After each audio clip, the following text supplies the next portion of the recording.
All right, ladies and gentlemen, thanks for coming out to Bitcoin Workshop number 86. We're live on a podcast. We're on the live feed on Facebook tonight, so no swearing. Darcy, keep your clothes on. The guy with the nice hair. We are doing stuff every week. It's fun. It's entertaining. It's edutainment, I call it. Some of it might be bullshit. Some of it might be opinion. Some of it might be whatever it is, but it's no advice at all. None of us are giving advice, and if it sounds advicey, then you got to turn your hearing aid up, okay? Clarity. Because it's not. So at the end of the day, we're out here telling you guys what we do, how we do it, what our friends are doing, and getting into things like that. For the new guys, I'm guessing that you probably read a little bit of the meetup, and you probably signed up on there. Thanks for doing that. What we're doing here and what we've been doing, for you guys to understand, is we've been following the market now for 84 weeks in a row, right? 86 weeks in a row, sorry. 86 weeks in a row. So we've been following the market. We've been looking at cryptocurrency under a microscope, with a telescope, and through some other glasses. We've been going deep on projects. We've seen people in this room invest, okay? We've seen people in this room become a millionaire, no bullshit, okay? Like within a week, and then it changed fast. We've seen people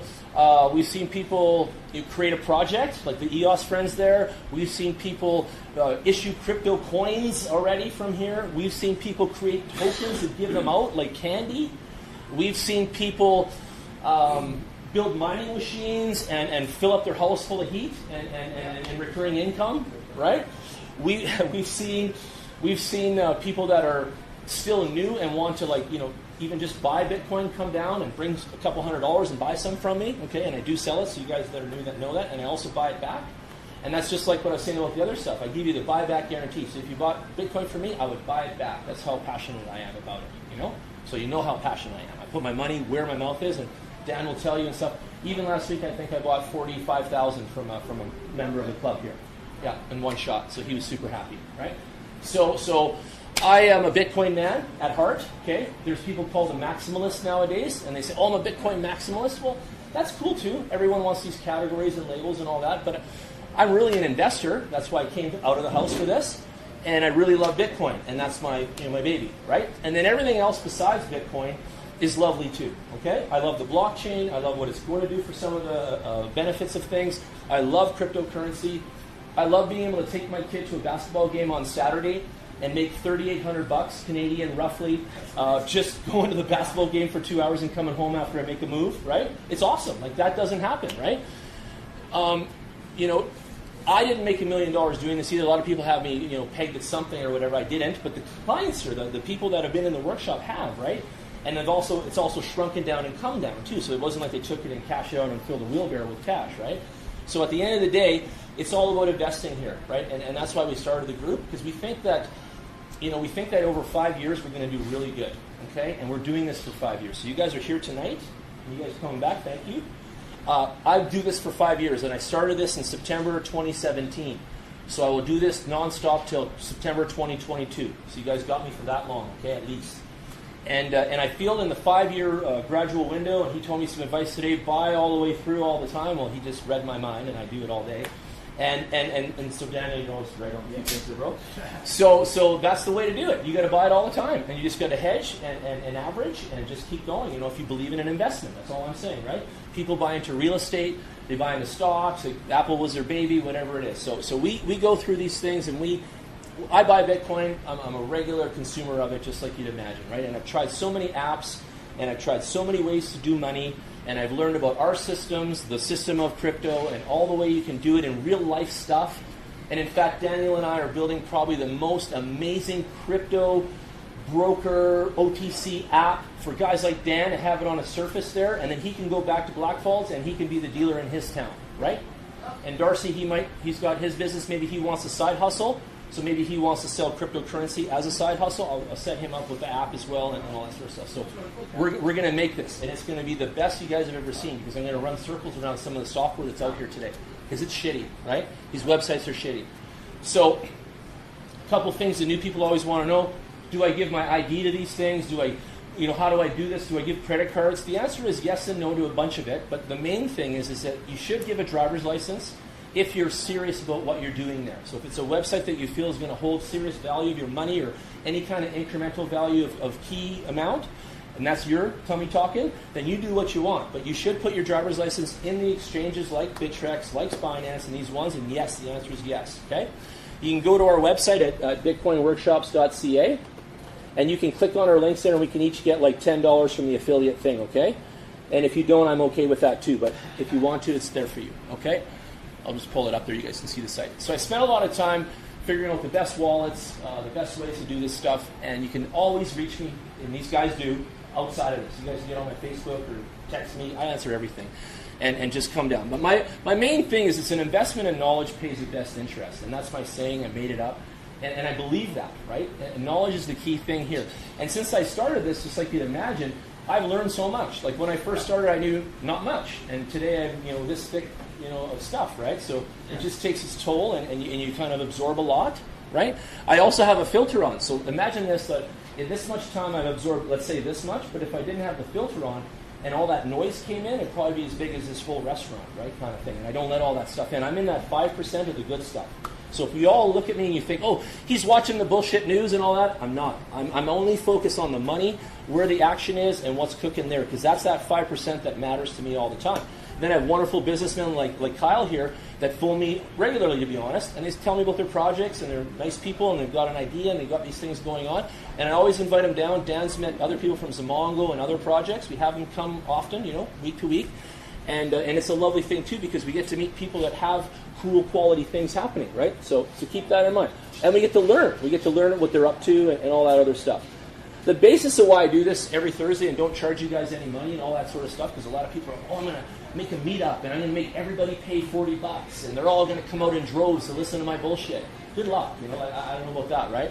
So at the end of the day, I do this on purpose is because I want to hang with you guys too. I want to make it casual and fun, and I want it to be like, even Steven. So you guys can put your hands up, yell stuff out. I don't mind. It's just like we're all sitting in the living room, because that's where it all started, right? It all started in the living room, right?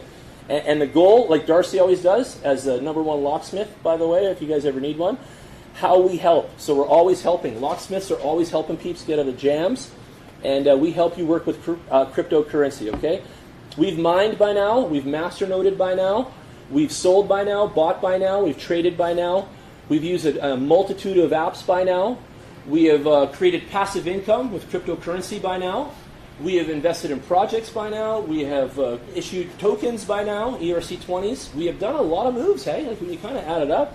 And we're going to build an app now. Like our app's going to come right here, like from Thursday nights. It's going to be kind of neat.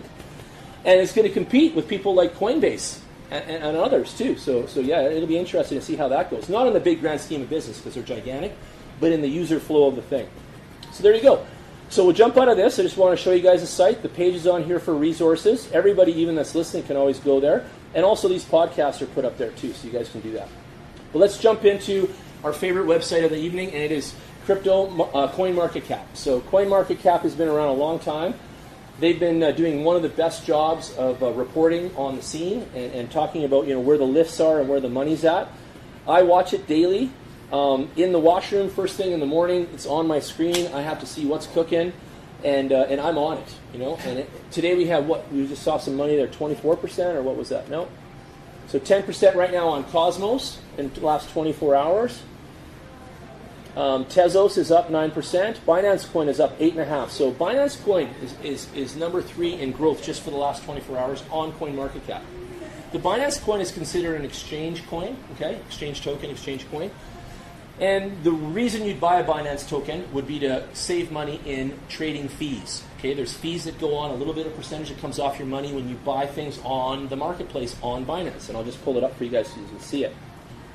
So Binance is a house of coins. Okay, it's the mall, and it's one of the best malls in the world to buy coins. Okay, it's solid business, really good quality, and revered amongst the best of the best. Okay, when a coin gets on to Binance, it's like being accepted at the Ferrari laboratory kind of thing. You're high end, you're the best, right?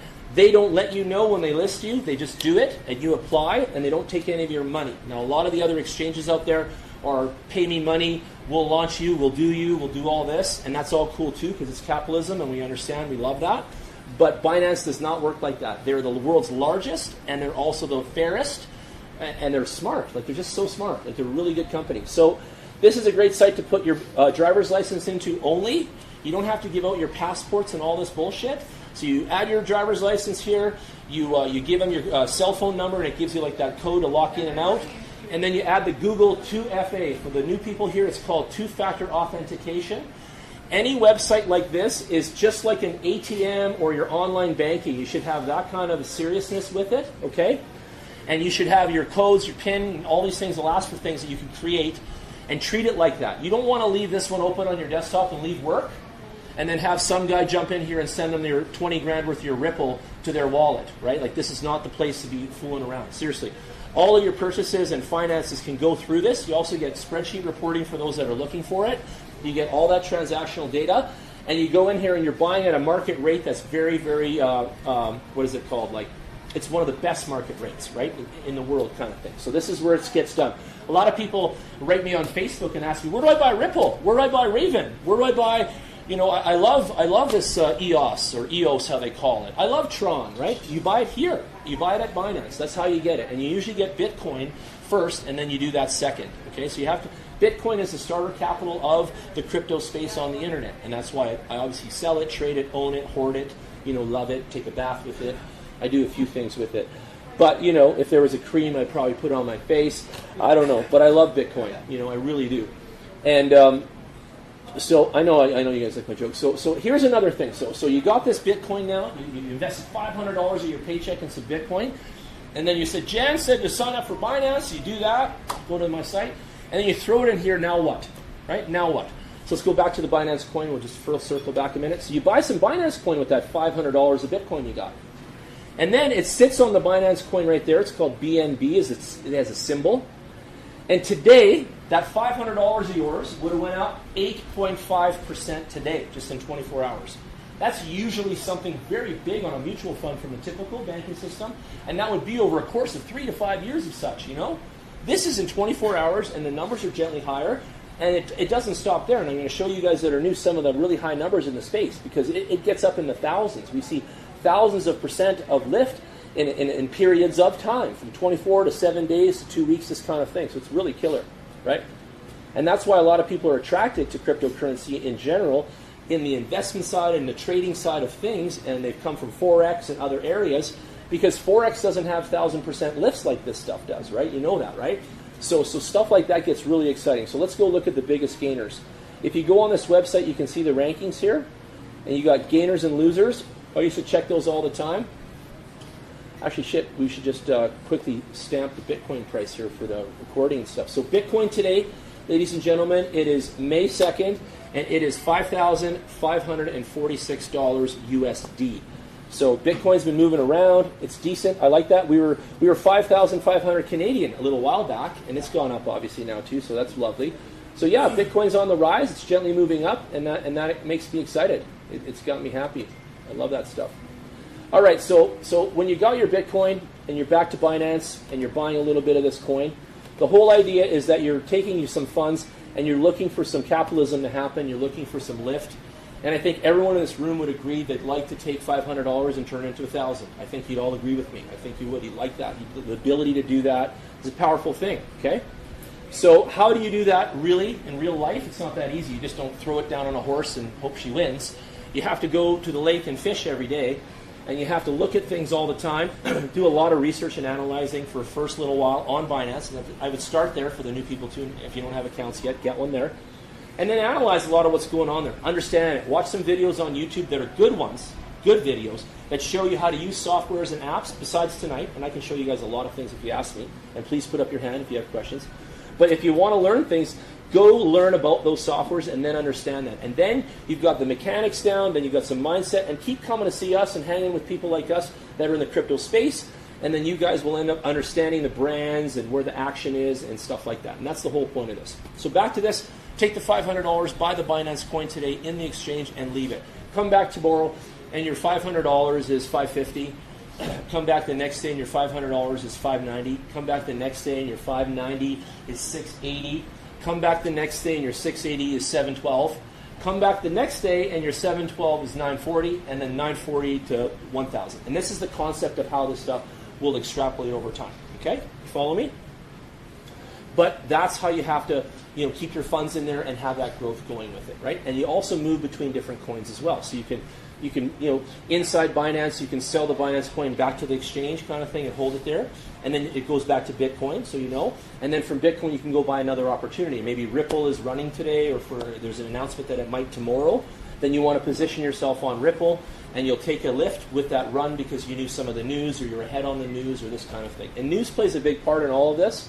There's a lot of that activity, just like in the stock market, where people are, conglomerating and making action together, right? Big groups. And Twitter is the #1 way to find out about all the greasy news in the crypto space. So if you don't have a Twitter account, get one. If you don't care to have one, that's okay too. But just use it to scan the news is what I say, right? You don't have to sit there and post on it if you don't care to and all that. But set yourself up a Twitter account. It can even be your nickname or whatever because they don't care there. And then you can see stuff, right? You can see what companies are doing, what's coming out, what's important, all that kind of stuff. How many people in the room have downloaded Aircoins yet, the app? Anybody? No? Dan, you got it? Yeah. If Kevin was here, he'd show you. But Kevin's collected probably since last convention, okay? He's probably collected a few $1,000s maybe or something like that of coins on this app called Aircoins. And it's from Toronto, it's Canadian, and it's made in Canada, and it's really good. And it just gives you nothing but free coins as you walk out in the bar, sushi, while you're waiting for your wife, whatever the hell you're doing, like it's there. You just like light it up and it's like, oh shit, and you just collect. It's kind of like Pokemon Go, but it's not kiddie either. It's actually just a room, and you see it through the camera, and then you see all the coins, and you just kind of collect them. It's actually really cool how it works. And they're branded coins that go onto there. Like it's like an exchange. So coins are like, hey, launch me, put me into your Aircoins. I want to be noticed. I want to be popular. I want you guys to give me out, right? Give out our brand and our product, right? So it's pretty cool how that works, right? So anyway, check it out. Twitter is the spot, and you guys can follow me on Twitter too. I'm on there as Jan Serrato with a C, and you guys can find me on there anytime you look. So Binance Coin, we talked about that. So 2 benefits there. The coin has been running up high more than any other exchange coin out there in the marketplace. So it's been the top dog. The second thing is you save on exchange fees like I mentioned. And the third thing is you get credits because you're holding it, because they're going to launch another blockchain-derived exchange and stuff. And every Binance coin that you hold, they give you a bonus round against it. So you get to pick up even more. So keep that in mind in the whole coin aspect of cryptocurrency. If you're not a person that's very singular about your brand and what you're doing, just like all over Raven and such, then you should be on the coin collection program, and you should be collecting as many of these coins and brands as possible that are worthy and relevant and this type of thing, because your coin collection is going to determine your wealth, especially in the whole idea of all this stuff. And you got to collect the coins that do that. The second aspect is that you want coins that are real and have some kind of use case and some kind of thing, and Daniel's going to go a little deeper on that tonight.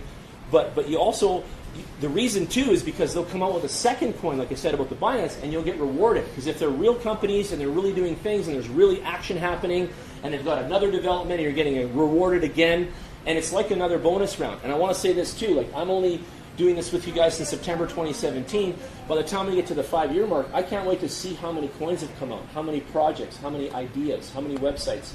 You get what I mean? Like it's going to be bananas, okay?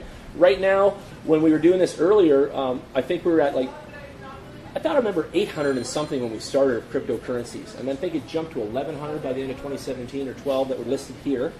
And then now if you look at it, we're at 2,146 on the listings. And this is not everything.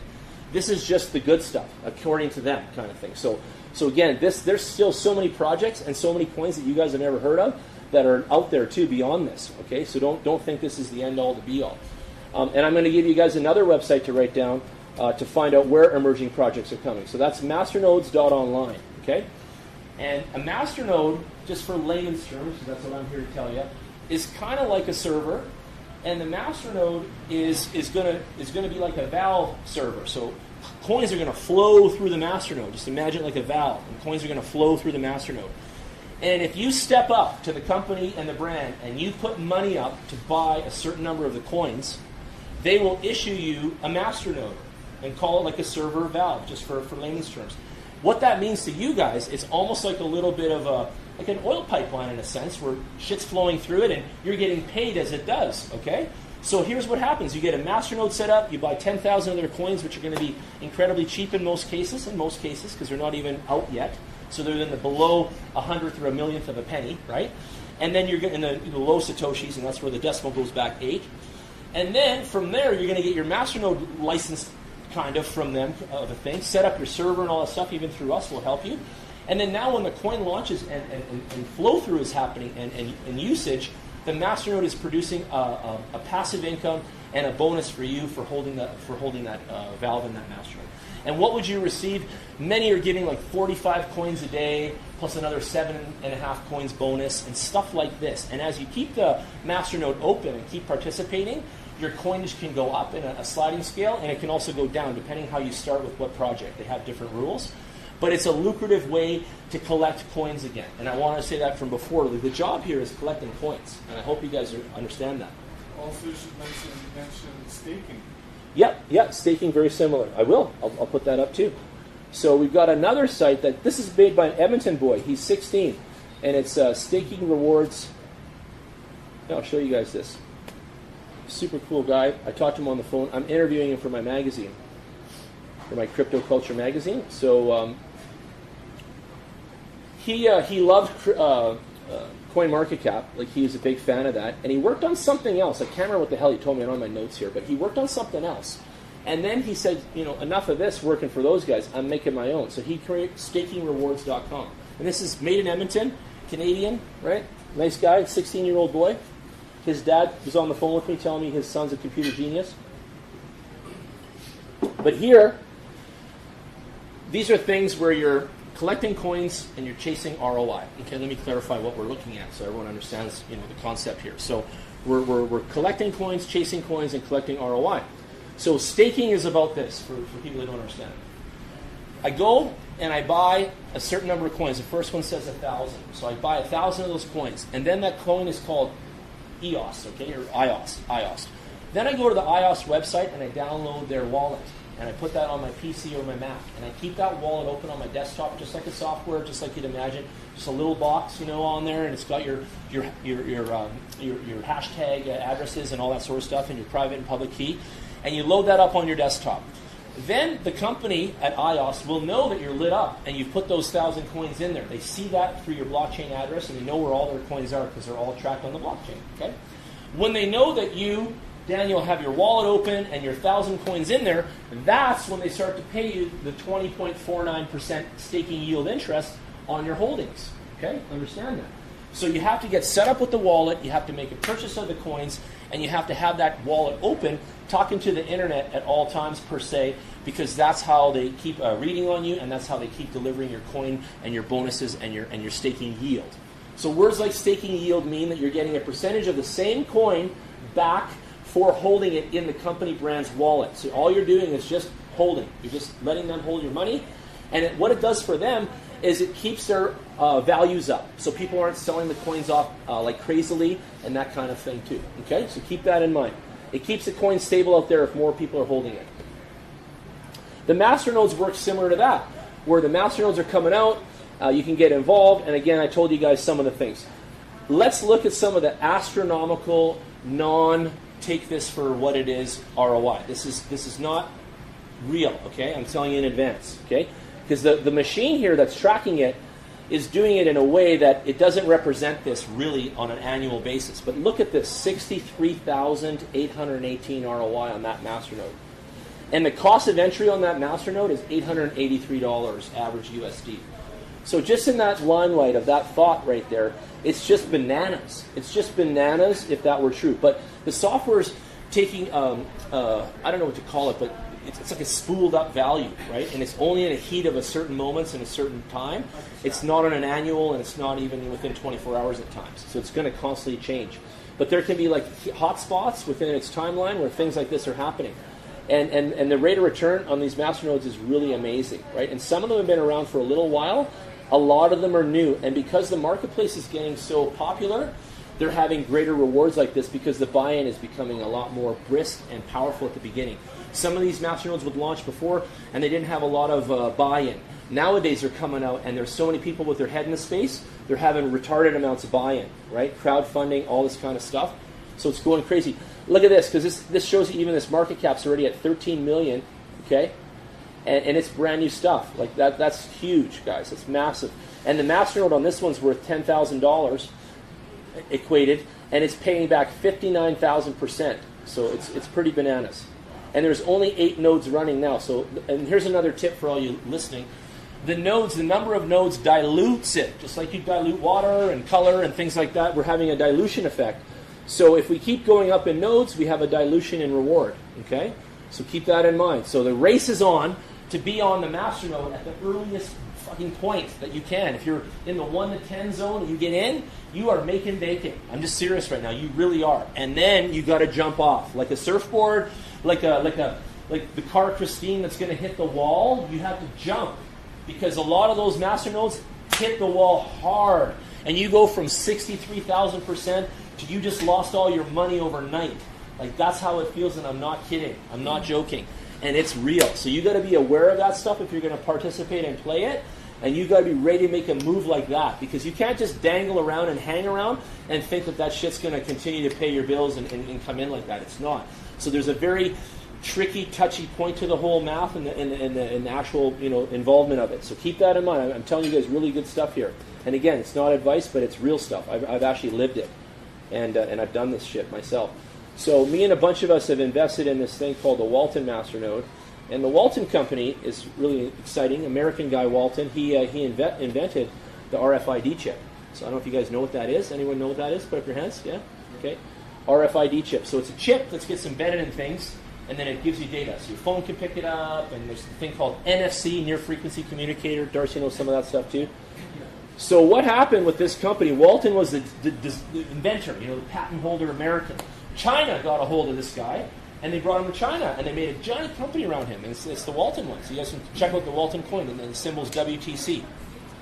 You need 5,000 of them to get a masternode, and it's still coming out. And we've been holding now for probably over a year on those coins, waiting for this thing to launch and stuff like that.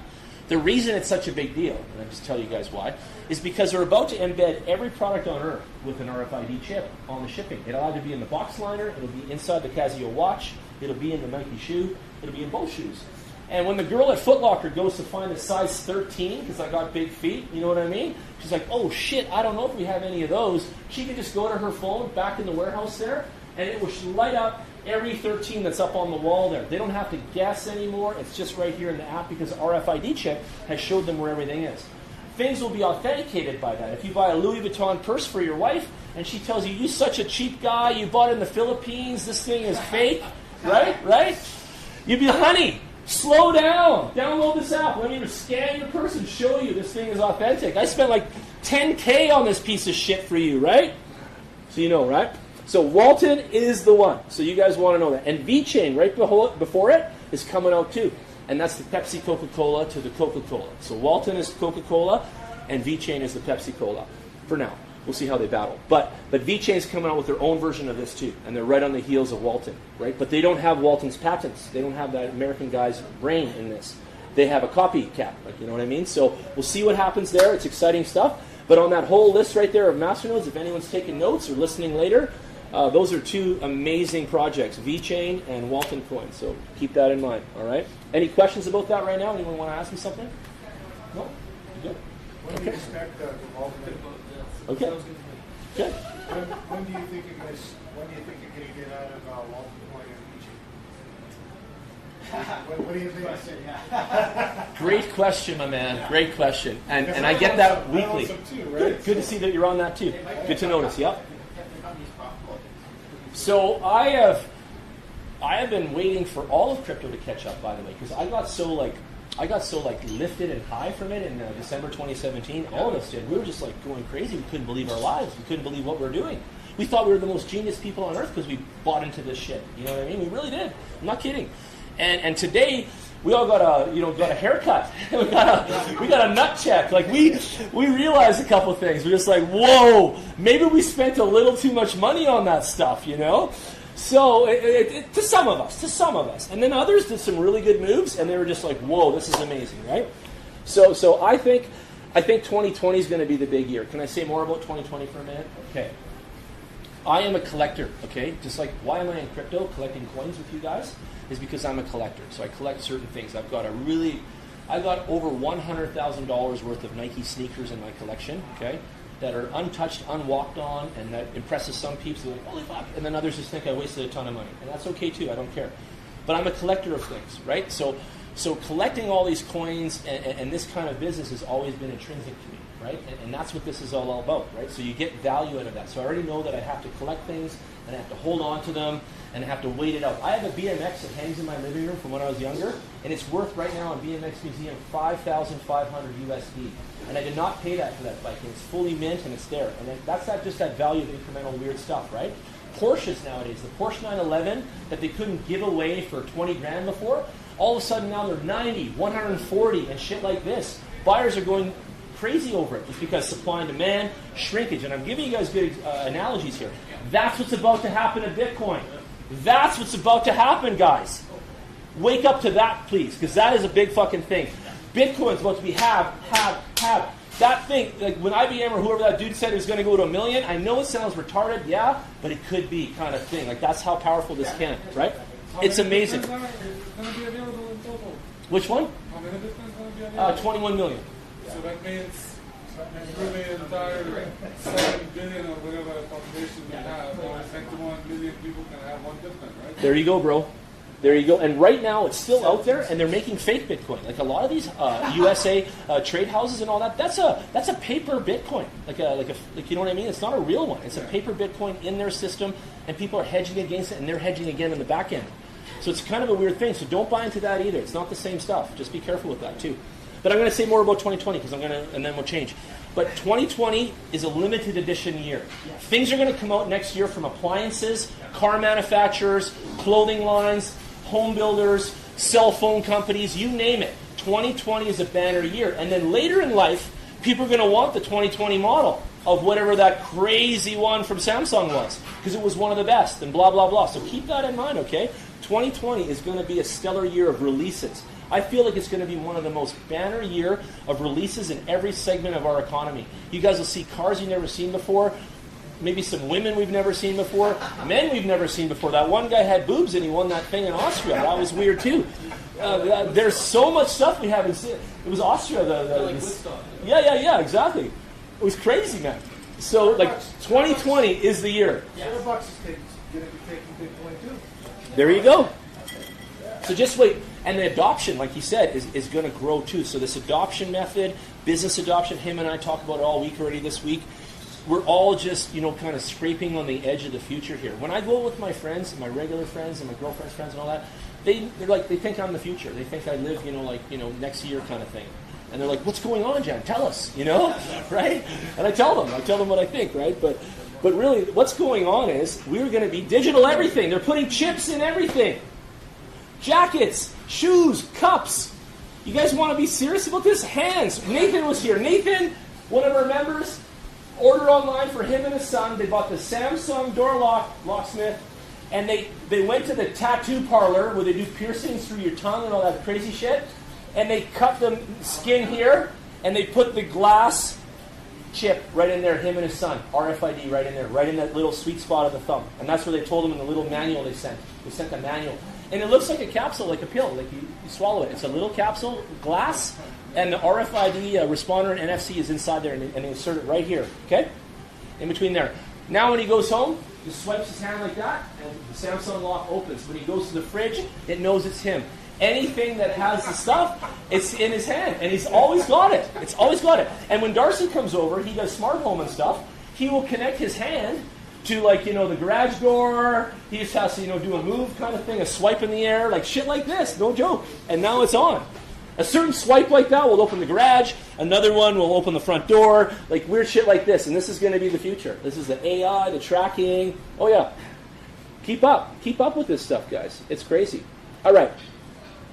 Because people know that I like to invest in crypto, my most common questions are always 80-20, 80%, how do I make money with crypto? And I have I can't give advice, right? You guys know this. So I just tell them what I do, and I don't do a lot because there's not a lot going on.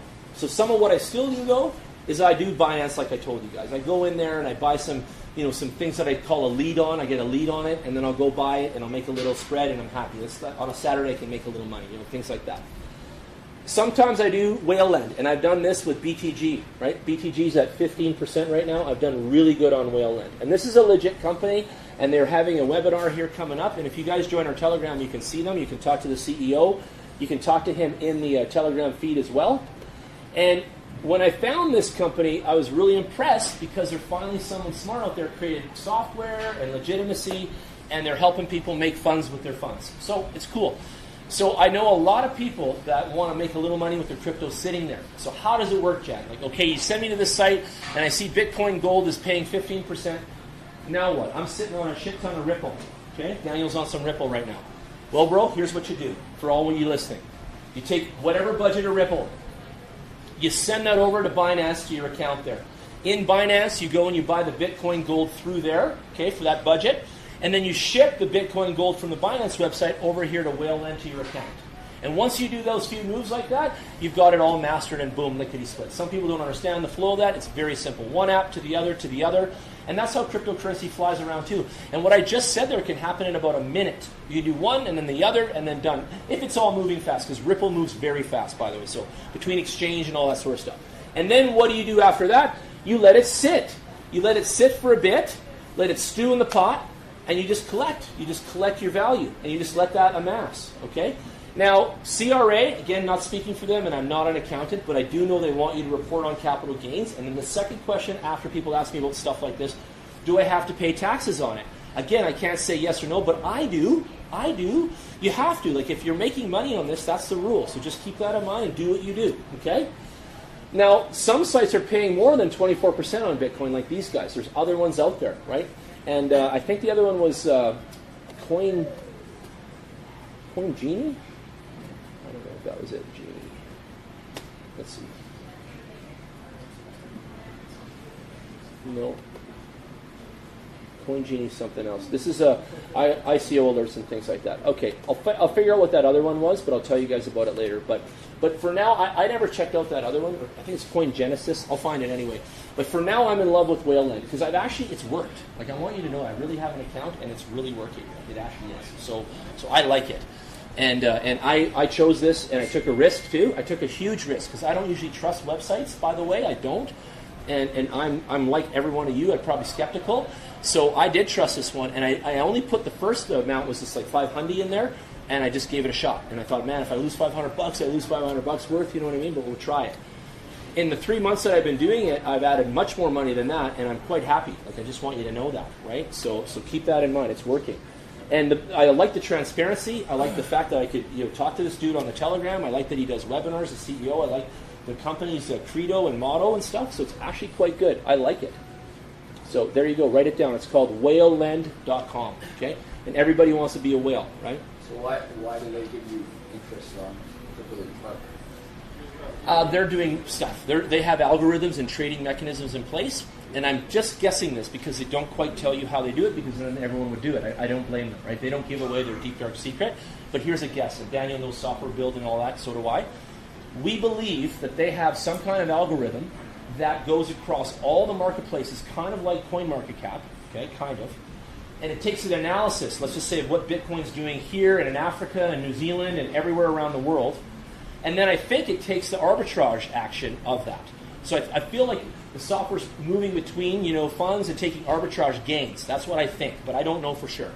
But I think that they've spent time to develop an arbitrage intelligence here, an AI on that particular tip. Because you guys don't know this maybe, but if you go to CoinMarketCap and you look at a coin, just pick one, that's not an exchange coin, you'll see the market price varies quite a bit around the world between even the Chinese ones or the American and stuff like this, right? And also the volumes and such, right? So you can see the variance in price, but sometimes it's not very much. Like, I mean, it might be 0.5% or 1%. But sometimes it's 14%. And there's men and women out there that play the arbitrage game. That's another income-producing line item in crypto space, right? So you can sit there all day, trade between your houses, and chase the arbitrage. Go ahead. Yeah, I was just going to say, so if they're using arbitrage to make their profit, it would be pretty easy to make, say, 25% a year to you, because they could make a lot more than that on an annualized basis. Attaboy. Going between exchanges. You know they can, right? They could easily do that in like a month or less. I know.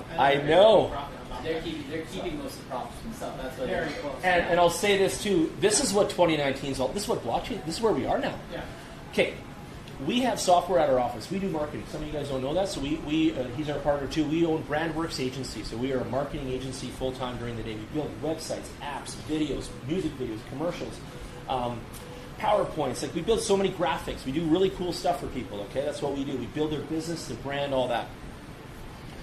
When we were looking at how these things do this, we realized it's all about algorithms and building a website like that. That's what these guys spend that time on. And because it's 2019, we're getting this type of high-end technology. In our field at marketing, we have a software that tricks Instagram to think that Dan's posting his shit naturally. Because Instagram robot is out on the hunt trying to stop any bots from over-posting on their shit. So we have another bot that fights that bot, and they don't know that. And our bot is better than theirs because we're still posting shit like Dan's all natural. You get it? And then it's like Dan's computers. Oh, another post. Fuck, that looks cool. Meanwhile, the bot is dropping all these posts. We're getting paid. Dan's busy at work, and everybody's happy. But we're fooling the Instagram bot today, right now, 24/7. You can buy that from us. If you want 5,000 followers, Daniel's right here. He'll take your order. Let's go. That's really good. Just so you know that. Yeah. So we're always using software at work. We're always using algorithms, guys. Keep this in mind. I've been on software since '92. That's how long I've been buying the shit and using it and stuff. I used to program BASIC with my dad. So anyway, this is genius software. These are some Chinese men and women that are just fucking genius. If they have cut all the labor of having a house of 100 traders, imagine how many men and women it would take to analyze, I don't know how many exchanges and value that arbitrage and then allocate and spend and move and stuff. You couldn't do that. So they've got money loaded into wallets.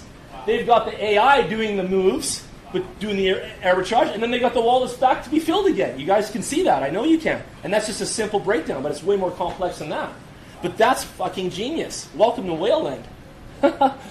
I have affiliate code for this too. If you guys want my thing, I'll give you guys my affiliate for it. But anyway, I don't even work there. I don't even care. I think these guys, and this again, this is not an endorsement, but I really like it. That's all I'm saying. Again, it's all my opinion of my own stupid stuff, but I really like it, man. I really do. This is great. So, create an account, deposit crypto, earn daily interest, have some fun, try it out. Tell me later if you love it like me. Okay? And they have a webinar coming up, and you can get close and intimate with all their stuff and all that. Okay? I think I want to take a quick bathroom break and get Kyle to come up. Why don't you come up and do some stuff? You ready? Yeah, sure, man. Come on. Don't be shy. Do you want to use your laptop? You want to use mine?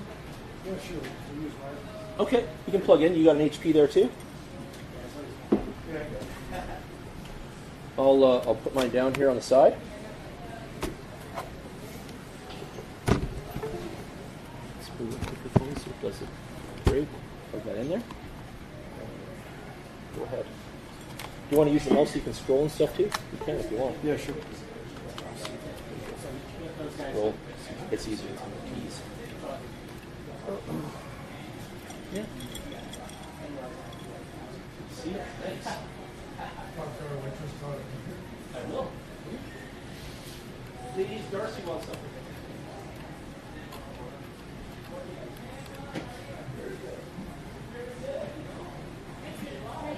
Wait for him to come back.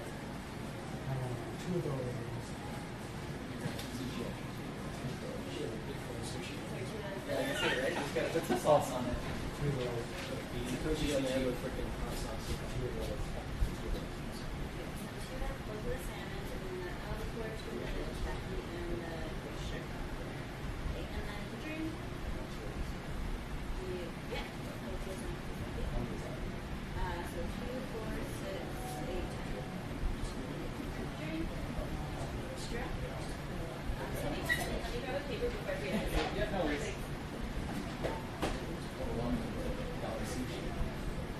Oh, yeah, that's cheap.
much is it for a buck?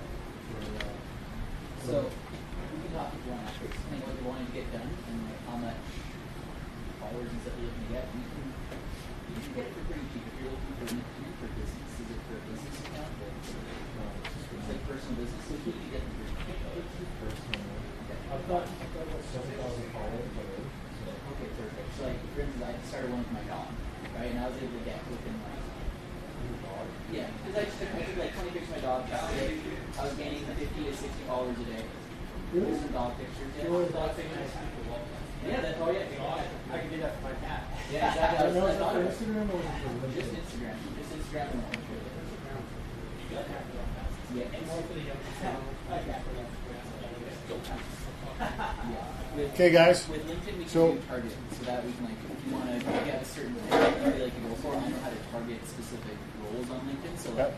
if you want to be in the foot door, because you talk to the HR and sell HR, I know how to get straight to HR first. Okay, cool. The tactic for All LinkedIn right. specific. Cool, man. So I kind of come at it from a different way. I'm actually in engineering, and I've done a bunch of projects in the past and stuff like that, transmission, distribution, oil and gas. But we've been doing Bitcoin for about the last 2 years, right? And so we're talking to some big players in the field out there. And some of the projects we've done, I'm just going to scroll through this really quick because I know everybody hates PowerPoint presentations, but I just want you to look at the pictures. So some of the stuff, so we've done like, you know, some towers, transmission lines out in BC there. We did actually a substation down in Mexico, you know. This one actually is really interesting. It was a 45 megawatt cogeneration plant out in Medicine Hat. And we built it, and we actually had two people that were actually looking at getting power from us, and that was Hut 8 and MGM for Bitcoin, right? So when they came to us, we actually introduced them to the city of Medicine Hat. We sat down with them, and they ended up getting a wicked deal on electricity, Oh yeah. like nothing like anybody else is getting here right now. Like 4 cents a kilowatt hour or something like that. You're talking 3. Oh, there you go. That's better. Yeah, my friend was negotiating for 4, but that's pretty good. Yeah, 3. This man. is mining on a big level. Like this Oh, it is, man. Price It is. incredible. So they're building a second plant right now, Yeah. right, for Hut 8 and actually Aurora, right? So they can just Oh, Aurora County. plug in Do Aurora. you know yeah, why Aurora. Hut 8's standings or whatever, financial standings are delayed? Any news on that? I don't think know. I've seen they kept on moving it ahead a week. I don't know. I don't know. I don't know. either. I really haven't really Not kept in following touch. much? No, I haven't Okay. followed them that much, but I know that, you know, they're doing well. Yeah, Right, no, they're doing well, right? Because the deal they got here in Medicine Hat is kind of like a central location where they actually can produce their own electricity, Yeah. and they don't have to answer to the government, Oh yeah. right? So from what I'm Very hearing, unique place. Very yes, unique place. Okay. but what I'm hearing though in the next year is that the government, with of course the United Conservatives back in, Yeah. they want this to be a very profitable, you know, province again, Okay. where people can make money. Well, right now we can actually take a 5 megawatt generator, put it in somebody's backyard, and we don't even need to actually go for an application, Oh wow. right? As long as you have the gas, Yeah. we can put the gen set in there, produce electricity, and then you're producing your electricity for say 2-3 cents, That's awesome. right?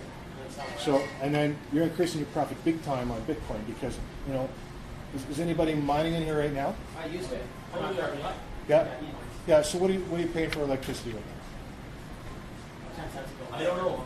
Yeah, It's probably I don't like. think We did a commercial deal, so we have here with like $250,000 of Bitcoin equipment, and the city of Calgary, even right beside the plan, wouldn't give us anything less than like 5.5. I know. Yeah. I know. No, I don't. But that's 10 nights. That's crazy. But that's probably not even including the transmission, No, exactly. right? So Not it's a even transmission including fees on gas. top of that, right? Yeah. Yeah. So when you're doing the gen set and the gas and everything, that's like 2-3 cents, man. That's it, right? So your payback on the gen set and everything is paid back like within a year, less than that. Yeah. So you're just selling the rest of the power, right? Basically. Yeah, you would actually own your gen set, you know, own the gas. You could probably even partner up with the guys there that actually have the gas. Because right now gas is so cheap on the market, Yeah. you know, they can't move it. It's all landlord. Anyways, I wanted to show that. Another interesting thing too that we're doing too is is we're actually doing some agricultural pharma facilities, right? Key here is too that they actually need gen sets to power these, but also what's perfect about these in blockchain is you can actually take all the off-gassing from the gen sets and all the heat from the blockchain and actually heat the agricultural facilities. So it reduces their heat and also their electricity, right? So they're actually improving their profit too. So blockchain and that go hand in hand, right? Which probably not a lot of you have heard about before. But Also, they're going to be mining coins in there and growing cannabis. yeah. I was thinking Why not? one requires a lot of heat, the other one requires electricity. One needs to have But, consistent. but what do you need plants to grow, right? Yeah. You need a gen set that actually produces CO2. So you shoot the CO2 back in there as well. And so it's totally environmental, right? Are you guys, So- are you guys building that one for a cannabis grower right now? You said as well. How do you look solar partnership? No. We're not doing that at all. Is that so we will? So we designed this. We designed this one. We're not building it.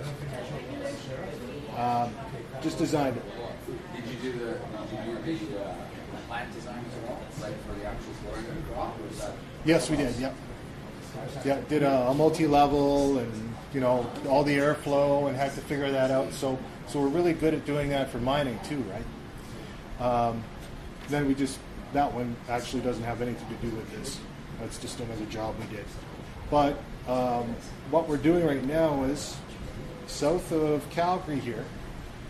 We've talked to a gas plant actually that can produce about 30 megawatts of power. We're getting a contract done with him where we can actually, we're going to put some gen sets in and we're going to be producing power at 2-3 cents and we'll be selling it off for, So you're parking yourself somewhere that's active? No, it's actually right outside of Calgary. Okay, Millerville? Right around there, yeah. Yeah, there's gas back there, right? Yeah. So we're talking with the CEO there, Good. right? And we're probably going to go up to about 30 megawatts. Really good. We need it there. That's the spot. So what we're doing is we're going to be building a facility there. Everybody bring their miners in. But the nice thing about it is, I don't know if I have any pictures here, Yeah. but just give me 2 seconds here. Did you ever see the video from how many money you guys have? Yeah, so I mean, Here. Okay. So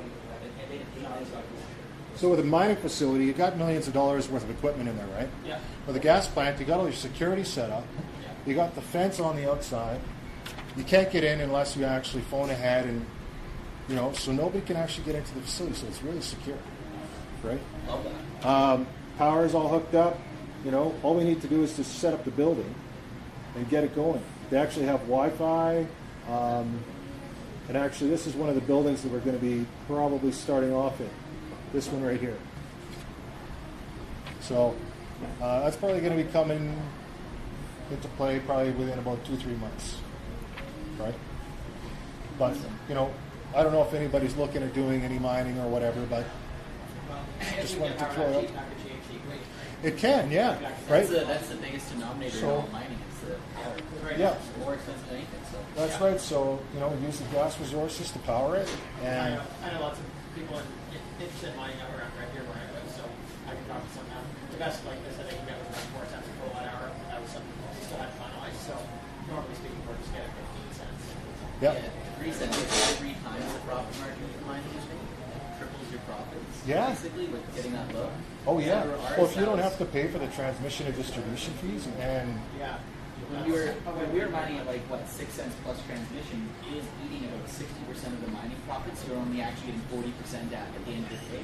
Yeah. After all that, so if you lowered it down, that would bring it down to only 20% of the profits for usage instead of 60. So that's a big difference. oh yeah, yeah. So I did a financial model based on 15 megawatts, right?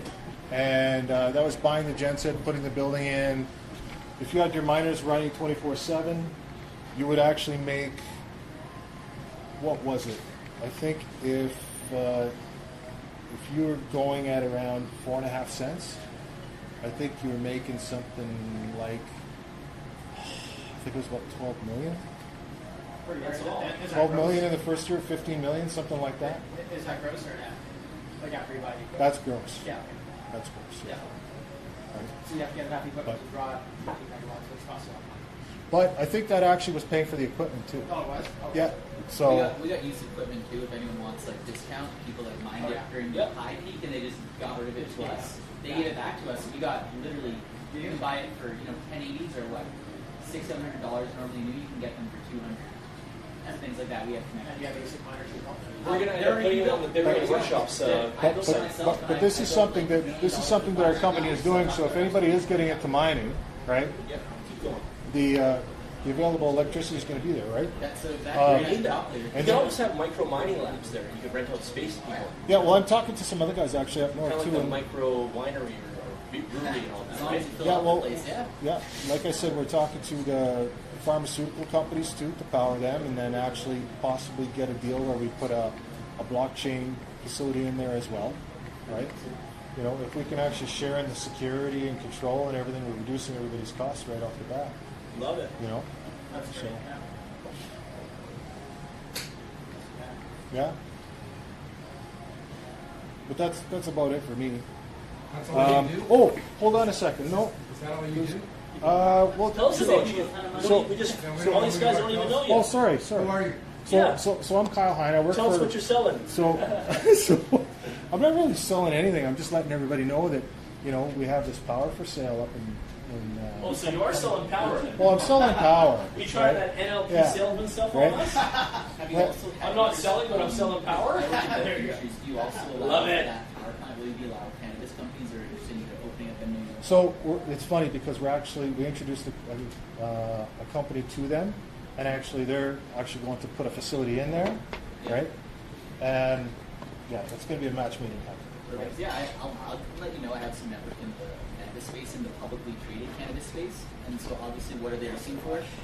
New places to build their next warehouse, right? For everything like that. So I'll love to give you a connection for one. Because, so say on those agricultural facilities, it's going to knock their utilities down by about $4 million a year.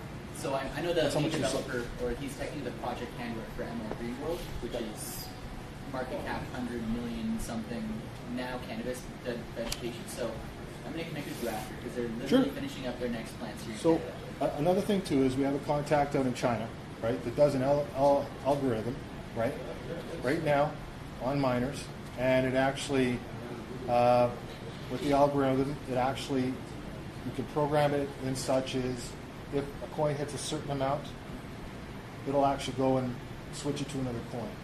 Oh, cool. Your cash automatically, right? I don't know if you guys have come across that Once you before. get to a certain profit margin, it just catches that. Yeah, like it'll go to a stable coin, and then once it sees the increase again, then it'll actually go and jump back in. Right? So you can actually go from, Smart. yeah, so you can actually have it going between 5 or 6 coins if you want. Wow. Right? And whichever one's most profitable is which one it chooses. That's right. Or if everything is starting to go on the decline, then When I went to Which is visit true. Hut 8, you guys know, SafeCoin's made in Calgary here. You guys should check that project called SafeCoin. SafeCoin can actually mine on top of Bitcoin mining and not cause a disturbance or anything. So they could actually technically mine for 2 for 1. Oh, it's Because like the algorithm will run mine. right on That's top. right. 2 for 1. yes, that's 2 right. for 1. With that And they're not even doing it. And I talked to the CEO there, that whole thing, but he was so busy with the news and everything, he didn't want to listen to me, right? But and I believe I was this- like, dude, I have some really good information for you. Like you could be doing, double the economy out of this giant setup. Yeah, I believe Yeah. this algorithm does it as well. That's the cool stuff. We got to get into more But of that. with what was it? There was something else I was going to talk about. Oh, so generators, so gensets, right? So to do it cost effective, too, gensets usually cost about $1 million per megawatt, right? Myself, I've actually got a contact down in the States, right, with the U.S. government. They love coal now, so they're actually pushing on all the coal down in the States. They want to keep their coal plants, right? They had all these projects coming up for natural gas. Yeah. They canceled them all. Trump said sell sell all our generators. I don't care what we sell them for. So now I'm actually talking to the guy that's selling them all, right? And I'm getting them for probably about a quarter of what they're worth. So I'm getting them for about, you know, $250,000, $350,000 American when they're worth $1 million. So when we're going to do these projects, they make them so much more profitable. Wow. Right? So And these are brand new units, man. Like, I can get 1 megawatts, 3 megawatts. I can go up to 100 megawatts. wow. I'm talking to some guys in Texas right now to actually do a project down there and just sell it back to the grid because there's actually blackouts. They need the power. Oh yeah. And Texas is becoming a huge blockchain state. Yeah. Kind of like oil and gas, I guess, Texas, right? Yeah, so they actually did a news release, I think, where they were saying they were selling power for about 3 cents American. 3 Right? cents? 3 cents American, no transmission fees. That's good. Is that in Montana? That's Texas, Yeah. Okay. Wow. right? And Texas is kind of like Alberta, I think. So, That's right. You know, well, not like us. They actually know how to do business down there. they do. They move faster, right? Yeah. They don't get pushed around, right? That's right. Yeah. You know, that's what we have to start doing. So, Hopefully we'll start to now. At least. yeah, yeah. But hey, That's awesome. Yeah. do you guys have any questions? Yeah, you were going to tell us about yourself. Oh yeah, sorry, man. My name's Kyle. I'm Yeah, with. my name's Kyle. You So, need a secretary You too. put your Yeah, I do. website up on there? what's that? Put your website Oh up. yeah, man. Yeah, go for Here. it. Where you're from, so we know. Yeah. So, well, I'm originally from Winnipeg. Don't hold that against me. The Pegger. He's yeah. a Pegger, ladies and gentlemen. Yeah. From the Peg. So you were eaten by mosquitoes as a child. Yeah. You hung around with a lot of native buddies. You learned how to drink beer, shotgunning style at 11. Lake life is your life. Do you know how to water ski? Are you badass on the back of a boat? Oh yeah, I totally, knew man. it, see? I can fish too, man. I figured. I don't have access to the internet. Yeah, there's No. a free Wi-Fi at the bottom there. It's okay, it's okay. I'll switch the laptop stuff. It's just like. Tell us about you. Like, what do you do for a day job? Is this power thing So- a side hustle or is this your full-time thing? So I'm a BD guy for an engineering company, right? Okay. Projects. I used to work for Jacobs Engineering, S&C Lavalin, a lot of the big guys there. Yeah. And you know, since the recession hit, right, I went and started with the smaller company, Aval, right? Okay, nice. And done some other projects like gas plants and stuff over in Turkey, Romania. Nice. Won those projects when there was nothing going on here. You know, I tried to win some work and just couldn't, man. You know, you'd go after it and too many people, right? Just could be beating you down in price. But Turkey, we chased after that one. Won it right away because we're actually a Canadian company. Alberta engineers are one of the most in the world, actually, right? Mexico, the same too, you know. Nice. And Mexico's getting into blockchain big time too, It is. right? Yeah. You know, we were talking to some of the politicians down there, and it's growing like crazy. Nice. Yeah. Any questions? Any leads? When you guys think of some leads, make your friends and your network, right? Get behind you. That's what you got to ask for, not a question. We want leads. Sorry, you guys. Well, are yeah. building any bigger? Sorry? Are you thinking about building anything like bigger power installations that would actually be like or just Thanks for coming, Kyle. Oh yeah, man. Oh, so Come back again. What we're doing is we're working with some individuals too. We're doing some 1 megawatts. We have, you know, even like 500 kilowatts. Yeah. It'll make you starve to death. That's what I mean, like anything bigger. Like,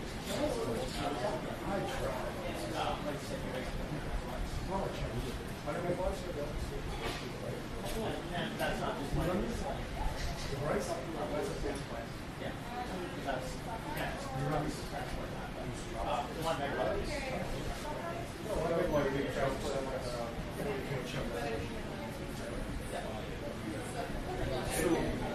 This whole that place called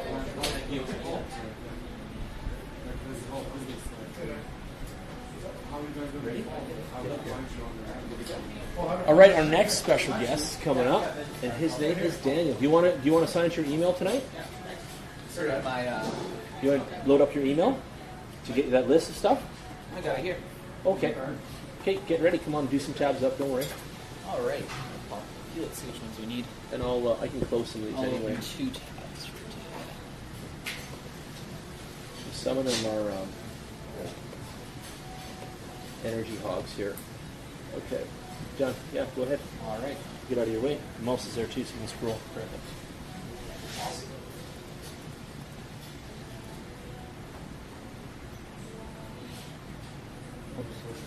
All right, it's going to open up.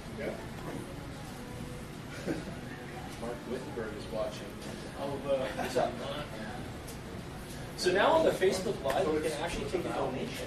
You can select a number of charities, and it's populated while the shit's running. Okay. So while everyone's watching, you can give money to my mom's thing, the Heart and Stroke Foundation. Oh, I added nice. that on there. First time ever. We need a Bitcoin cryptocurrency foundation. Yeah, something better than that. All right, guys, so I'm going to get started quickly. So my name is Daniel Westby. I am brand new today for the meeting, so welcome, everyone. This is my first time. But it's not my first time in crypto or markets or anything like that. I'll give you guys a little bit of history about myself. Then I'm going to give you guys some tips and tricks from myself and what I've learned in the market in these past few years since I've been in it. So I am 27 years old, actually turned 27 here in April. I've been into the financial markets, you could say, for over 5 years. So I actually got into the markets with the Forex trading. As a young person, most people don't know what that is, but it's very much like day trading. So we're very much into the fast-moving things. I'm not into mutual funds. I'm not into 3% a year. I like to make money fast, and I like to make it because of being at the right place in the right time. So I got into Forex trading, which is all about leverage trading. Again, if you guys don't know Forex, currencies move like 0.25% a day, right? Canadian dollar, you guys know the Canadian dollar compared to the US, you don't see it move that much. But with leverage, yeah, exactly. But what we do with Forex is we day trade with leverage. So we get from people a loan of higher amounts of money, so when we can trade off that 0.25%, we can make $100,000 potentially, depending on how much it is. Now, of course, that's crazy risky. So why I love crypto and what got me into it was actually 2 years ago. A friend randomly reached out to me and said, hey, you should probably look into some crypto projects. If you understand news, which is what he talked about earlier, why news affects crypto a lot, he says, you're going to love it. So again, what actually got me into crypto was very much what people do into the stock market. So if any of you guys have ever invested in the stock market, done it, you research projects, you find good companies, you invest in them when you're small, and then you sell out when they're big, right? That's what everyone does. People that bought into Twitter, Facebook, you name it, any of the big companies that you were able to get into small, and then when they grew big and you sold, you made a ton of money. So what I saw in crypto was the same thing. I could see in certain business models and certain things when the business is really small, and you can tell that for what they're doing, it shouldn't be this small, right? That's the kind of mentality I think of certain things. So we've seen, obviously, in the 2K, that was a big boom for most people. I was too young to invest in the 2K, I'm not going to lie. But that was when a lot of people saw the big potential of the internet and how digital can change the world. Now, here's a fun fact about what I like to look between the 2000 and the crypto. I see a lot of similarities, even though I wasn't a part of the 2000, in the good and bad. So first we'll talk about the good, then the bad, so everyone understands the both. So number one, the good of the 2000 bubble. It really defined certain companies that to this day are the biggest companies in the world. Every company went up in 2000, went down, and the good ones went way beyond what their cap was in 2000, right? Everyone knows that. If you looked at Amazon or any of those, even if you bought it at the peak of Y2K and held on to it, you would have made 10, 20, 30, 40, 50 extra money. So was it a bad investment? Only if you were short term, right? So that's how you always got to look in projects. On the other side of Y2K, there was awful investments too, like Pets.com, which were just thrown out of nowhere, people bought, and they became nothing. Crypto market is very much the same, and what we mean by that is there are good coins and bad coins, just like Jan talked about. And how you can determine those coins are from the project, the work they do, everything around that. So what I like to do is I go into project with nerdy tech guys. That is my favorite thing in the world. If I know there's smart people behind the project, you can usually rely on the project doing what they're doing. Okay? So with this, I'm going to talk about a few of the things that I got into. So when I first got into crypto, believe it or not, I actually wasn't that avid about Bitcoin. So it's very, very odd for people to think that someone gets into crypto, doesn't actually know much about Bitcoin and care about it. That was actually me. Now the reason why that was is I didn't understand too much about anonymity. I didn't know too much about censorship. I knew a lot about the business world. I knew a lot about finance. I know a lot about that stuff. So what I saw is I saw crypto as any company's word that I used when I first looked into it, that was making moves. I knew to see when the moves are to be made and what type of technology they were into. So the first company that I actually got into was not Bitcoin, but was actually Ripple. Okay, now I'm not sure if most people here invest in Ripple or not.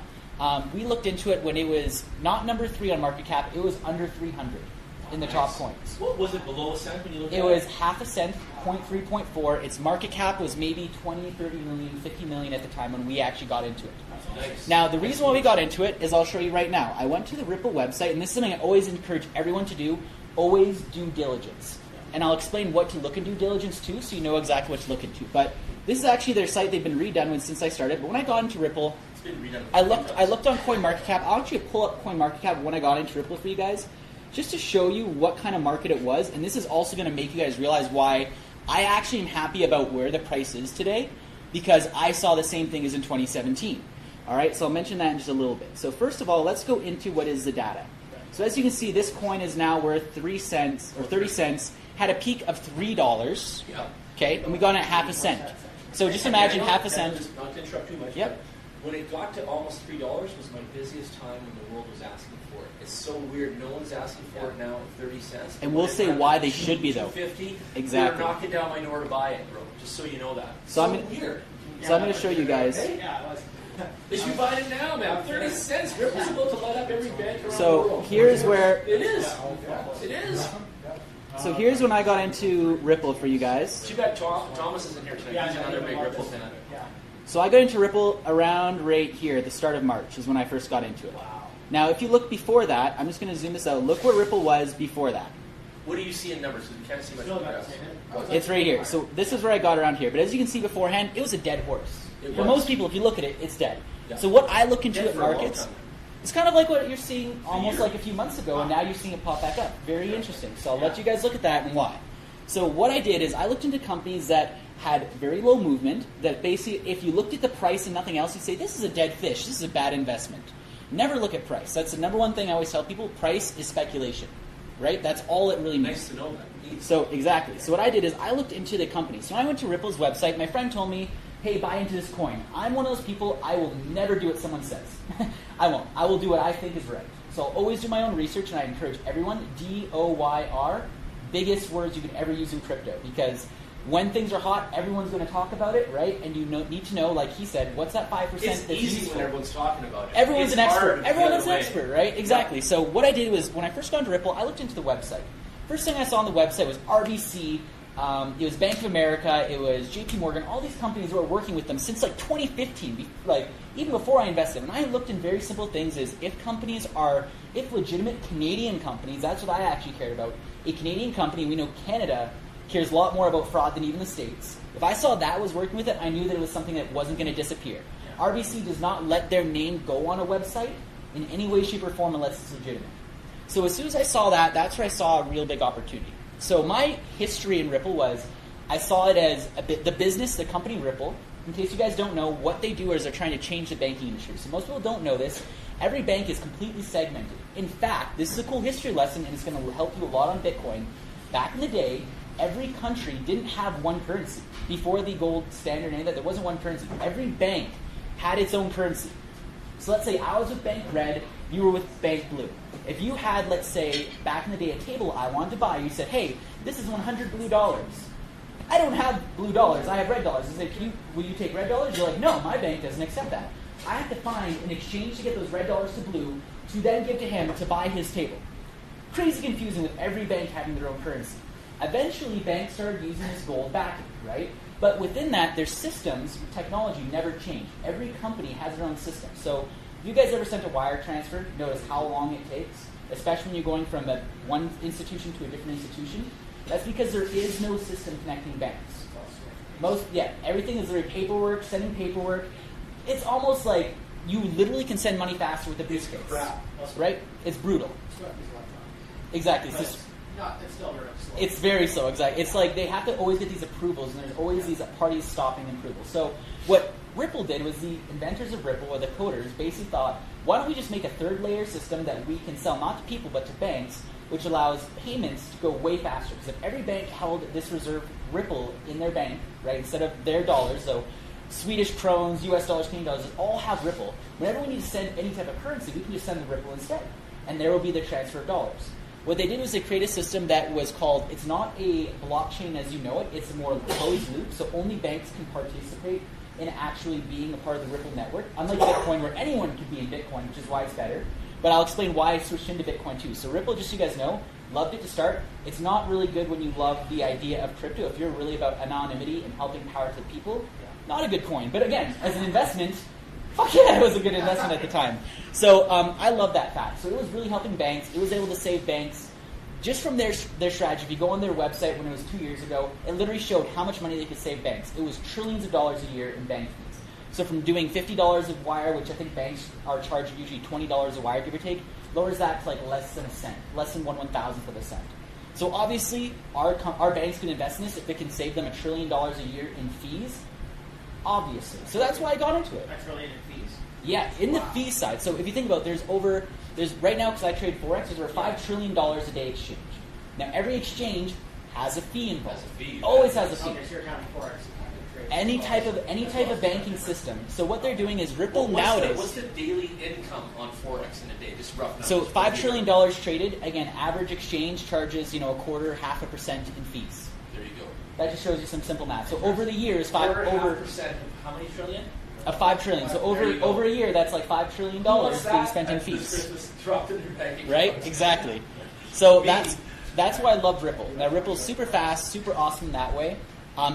In fact, most people don't know this. When the peak happened, the owners that created Ripple were the wealthiest people on earth. They had more net worth than Steve Jobs, Jeff Bezos, Elon Musk, any of them. His name is Chris Larson, if you want to check him. He's the one that's the CEO, founder, first partner. Yeah, just pull up Chris Larson for you guys. It's really cool. So Chris Larson was the guy that basically, and I'll go into a few other coins. There's a really cool history behind He's Ripple. on Twitter, so you guys can follow him. Yeah, Chris Larson. He's again, make sure it's the right one. He should be. No, that's not even the right one. That's some guy who's around my age. Yeah, this should be some He's a skinny senator. blonde guy. Some skinny blonde guy is Yeah, back from Southern California. probably this one. No, Roll down. Is The it mouse sun is or there sun? on your left. Chris Larson Ripple. Here we go. Yeah, just like that. And Ripple is XRP. So most people don't know this, but Ripple, the company, is an actual company, and they created the coin XRP. So you aren't buying part of the company like I thought. When you're buying Ripple, you're buying their coin. Now, again, as you can see, when I was thinking of buying into the business, why I would have done that type of thing. But here, Chris Larson on the side, as you can see, net worth $1.9 billion right now. That's all? That's right now. So as you can tell, the point price is, 10 times less than it was back in the day. So that's why, again, he was worth over $29 billion just in Ripple alone. Amazing. And he's just the guy that created. So him and someone that was named Jeb. I'm not sure if you guys know Jeb at all, but I'll give into his history. He was the one that helped create Ripple. Jeb was actually the first owner of Mt. Gox. And just to let you guys know, he owned Mt. Gox when it was a Magic the Gathering online exchange. Have you guys ever played Magic the Gathering cards like I do? Yeah. You know all about it. So he owned that. He sold it to the guy that it crashed with. He sold it to some Japanese guy for a ton of money because he's a smart man, this Jeb. He's probably one of the best developers in the world. Sold it when he knew that it was basically beyond his existence and started working on Ripple. He created Ripple. Now, Ripple, what's very unique and why I stopped holding is, unlike Bitcoin, where it's not owned by anyone, it is minted when people mine it. Ripple was pre-mined. It was basically pre-created, and the owners own it, and they sell it off to people slowly. So every Ripple that was ever given to people was slowly sold off from that company. Now, very good for banks. Obviously, you can see why that's necessary for banks and why Bitcoin's taken so long to adopt is people like control. Governments like control. Ripple is what's now going to be called kind of like the bankers, the government coin. Now, is there good opportunity for profit with it? Absolutely yes, but does it follow underneath what people call blockchain love? No. So if you ever look online, you're probably going to see a lot of crypto enthusiasts hate Ripple because there's no mining, there's no masternodes, there's no anonymity whatsoever. It's all run kind of like your everyday coin. So what's most likely going to replace people-to-people coins or banks might be Ripple. That's one of the currencies why it's in the top 3 in coin market cap is in the race to become the digital dollar. Ripple is one of those people that's really up there. Okay, but now we're going to lead into another one, and this is going to give you guys a little bit of freebies today. I'm going to give you guys actually, it's a little bonus because we're talking about Ripple in their future. We're going to give you guys $50 worth of crypto today that you can get basically access for free. It's really awesome. But that leads us to Stellar. So Ripple and Stellar are clones. If you guys have ever looked at Stellar, I'm going to pull it up on the coin market cap. I believe it's number 5 right now, possibly. Open another tab to the blockchain app. Yeah, I will. So Stellar's number 9, sorry. So Stellar is basically when Ripple was created and became this big bank coin, Jeb, which was actually one of the co-founders of Ripple, he still owns like 10 or 20% of all Ripple in the world, believe it or not. Fucking crazy, because he got that as the ownership. So when it was becoming a bank coin, Jeb was actually very much for the people. He separated from Ripple and cut his ties and created a common coin that's almost identical called Stellar. The difference between the two is Stellar, unlike Ripple, is not owned by all the conglomerates. It releases at 2% of its market, of its what you want to call the minted amount. 2% is released every year. Kind of like Bitcoin, where it's mined every single day and there's a certain amount that comes out every year. Very similar, but it's only for people. It's not for banks. It's for the unbanked. So Stellar was created where in a lot of countries in the world, as we know, will never have banks, not like we do in Canada or America. We're very much in the top of the class with that. In fact, in Kenya, I believe it is, they use actual minutes, phoning minutes, as most of their bank accounts, because no one can own a bank account in Kenya. Everyone has a phone, you can store their digital minutes, and they use these digital minutes to buy everyday things like in crypto before crypto was involved. So that is where Stellar came. They realized all these people are unbanked. If you could just have it, again, as we know with crypto, you download an app, you automatically have a bank account for your crypto. Right? It's destroying banks. It's awesome. So that's what Stellar tried to do. They want to do that for poor people, being, let's create a token that, again, doesn't have mining. It has different rules of consensus, okay? But is able to be sent by almost anybody, anytime. Really awesome. So as you can see, both those are in the top 10. We looked into them when they were in the 200, 300 coin market cap, so nobody coins essentially. The reason why they got good is the developers. So why I'm bringing up these two coins, if you ever looked into their development, the people that are behind them have been in the scene forever. They literally have a very good track record of staying relevant and doing what they promise to do. Those are the kind of coins that you invest in. So for instance, if you had gone to Ripple when we did it half a cent, this is one of the things that we did for fun is we actually went and had a whole group go all across Eastern Asia where people are really poor. And we did seminars non-stop for almost 2-3 months. We helped over 10,000 people invest. At that time, I believe we accumulated over about $1 million. Again, most people are pretty poor there. $2,000 is their life savings.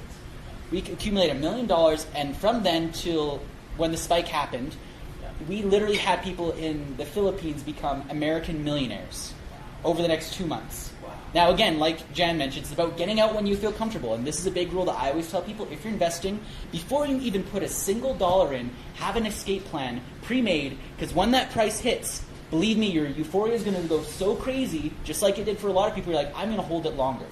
And that can be one of the biggest mistakes of your life. Always have a set time.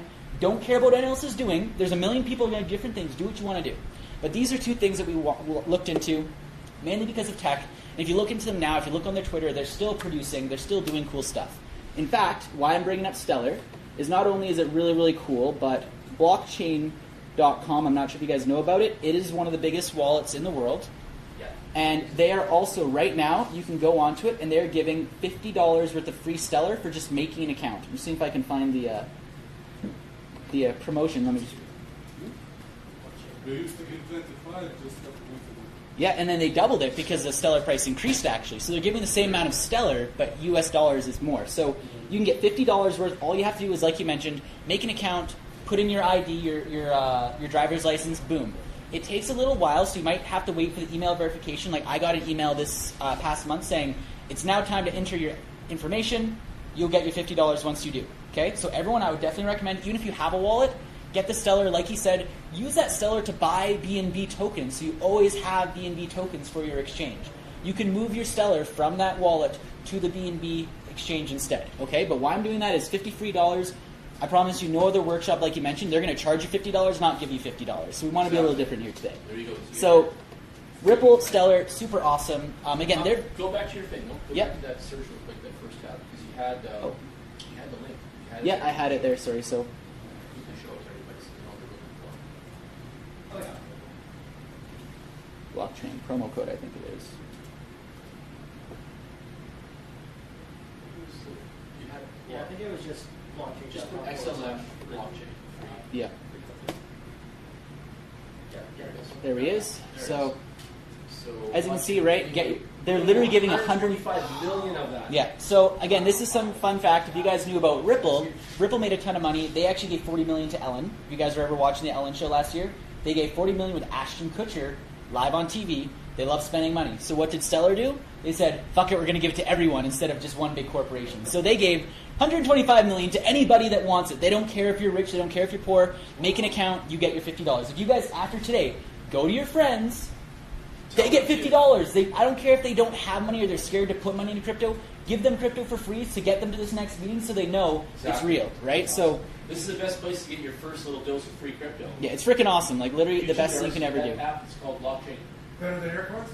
Better than her. $53, right? They won't. This will only be a one-time thing. They never give away money. Like I've used blockchain for 3 years, never had a type of promo like this. Never seen So this it's before. only because Stellar, the corporation, made so much money during that big boom, and they're a non-profit. Most people don't know that, but Stellar is non-profit, so they don't need to get rich off of Can you it. pull up that Jeb guy on Wiki or something? Yeah, Super Jeb serious? McCaleb's. Jeb, I've never heard of J-E-B, this guy till today. and he's But I huge thought on Twitter. that Huge Stellar on Twitter. And Ripple were like connected, so we knew that. Yeah. So as you can see, he was CTO of More Ripple Wiki right to here. Click number 2013. one. Right, CTO of Ripple from 2013. He created Stellar right after that. He was the first person to CTO of create Stellar. Mt. Gox and sold it. He also created peer-to-peer eDonkey, so he's done a ton of things. Like he's a coder by heart. All he does is make. The way I see him is like he just makes masterpiece after masterpiece. So anything Jeb touches, I would look into because he's one of those people that What's he doesn't. working on now? He's Stellar. 100. All he's been doing is Stellar for now 2-3 years. So I personally believe that Stellar, due to the fact that they aren't a corporation that owns any of their coins, they're probably going to surpass Ripple in the next few years. Because Ripple had the big gain on corporations, but as we know, why is Bitcoin number one? Anonymity and helping the people. Stellar's right behind that, and they have less coins out in the market right now. So if you look at also in CoinMarketCap, what I like to look at is Stellar. There's 19 million XLM in circulating supply. There's 42 million Ripple. They have half as many Ripple, and it's worth half as much. Does the exact same thing technology-wise. But Exactly. I think if institutional money Yeah, it's doesn't 42 come in, billion. Yeah.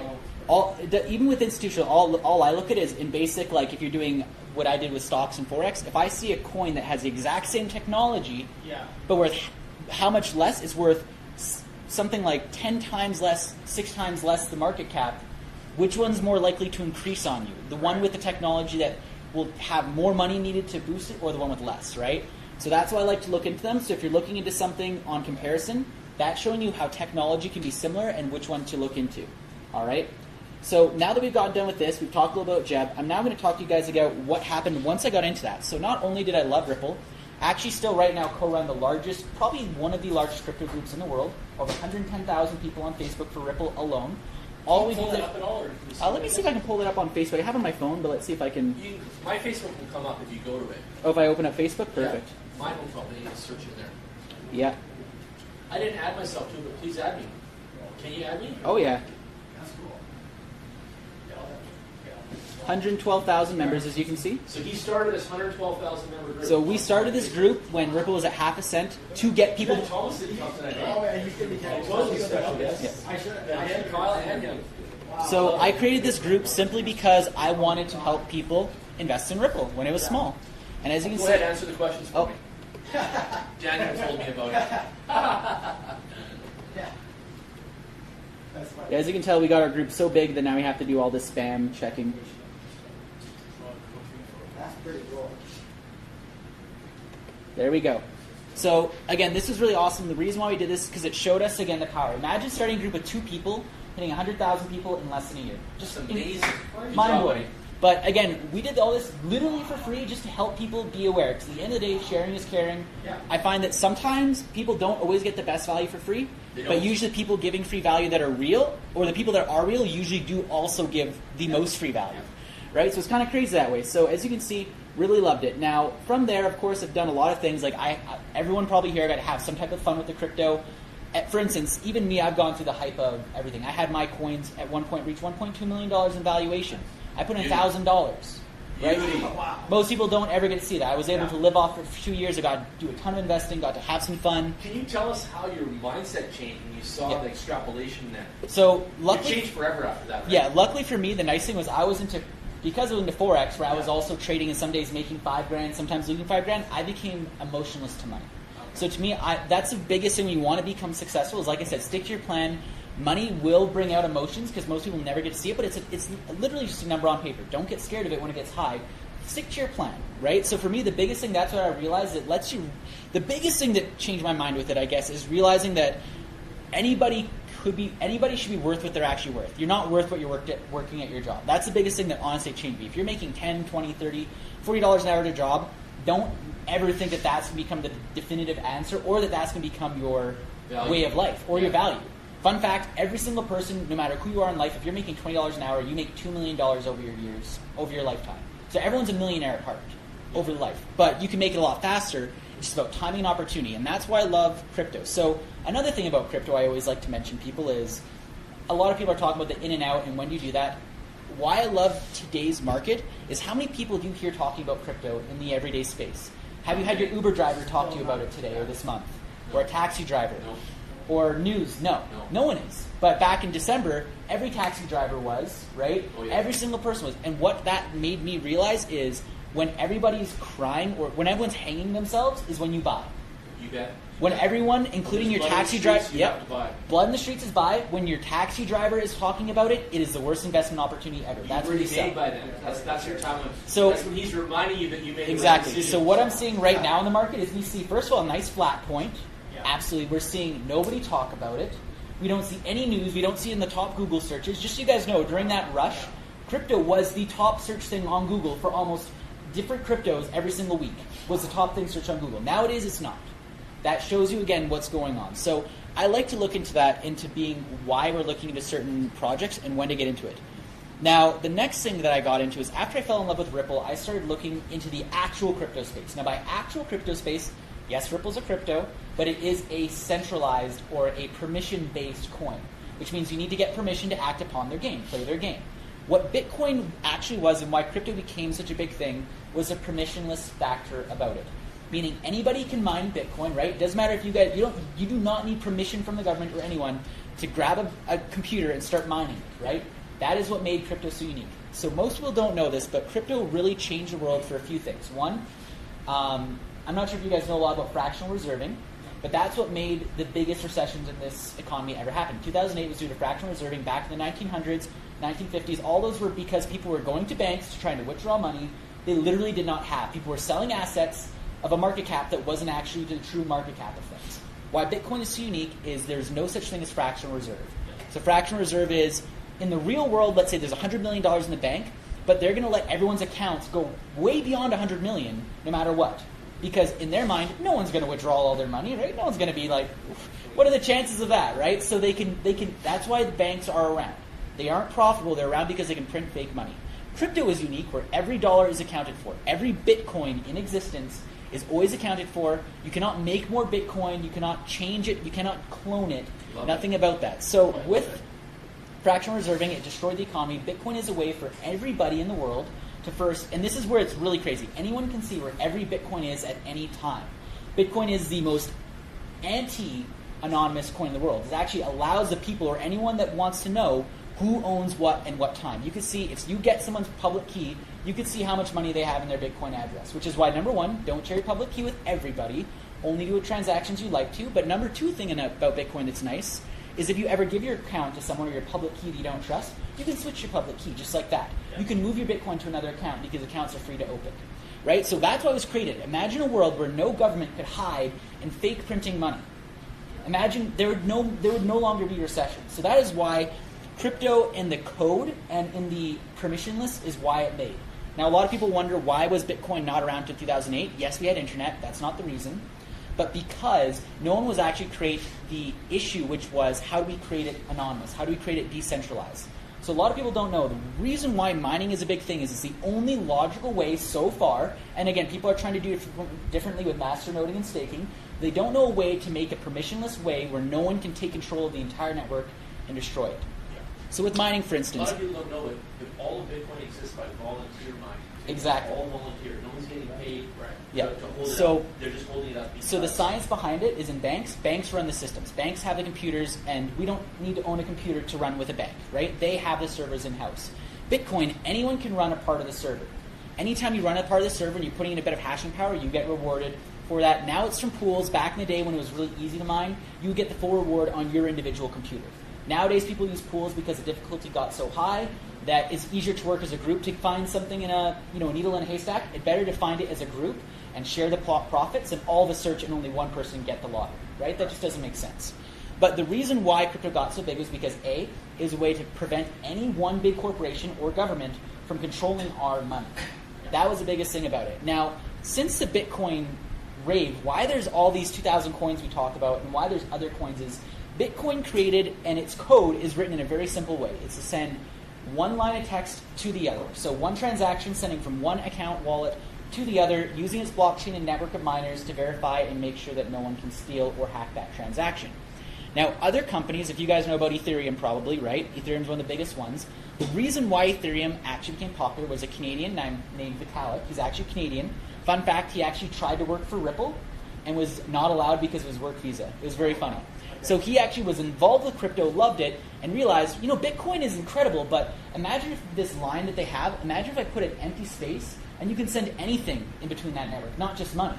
And that's where the smart contract came involved, was Vitalik writing a line of code using very similar to what Bitcoin's doing, using their transaction, but instead of just doing a transaction, what if we can have some type of contract that we send in between people that's verified and locked in place?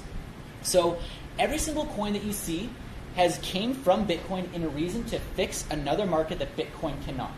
So the reason of smart contracts is we all like to make contracts, business runs on contracts, but you always have to rely on a person with a contract. Imagine if you could write a line of code that no one can break, that only gets fulfilled when the code's action happens. That is why, for instance, Ethereum became the biggest choice for ICOs. You only get your coin if I get the money sent to me, and it's proven by smart contracts. You don't have to guarantee. I don't have to manually click a button to send you the coins when you buy from my ICO. It's all done by machine, right? So no one can interfere with it, which is a nice thing. So that's what made Ethereum really big, really popular, really happy. Now, because of that, there's now tons of coins out there, all with different case uses. And when you want to look into a coin, you want to see, A, is it a case use with really good developers, and is it a case use that makes sense for decentralization? So what I'm going to do is going to pop up just a few names and a few projects, what they do, so you guys can understand why these coins are different, what makes them unique, and why they're around, why they aren't all scam coins, why altcoins in particular are good to invest in, but you need to do a lot more research than Bitcoin because it's not as trustworthy.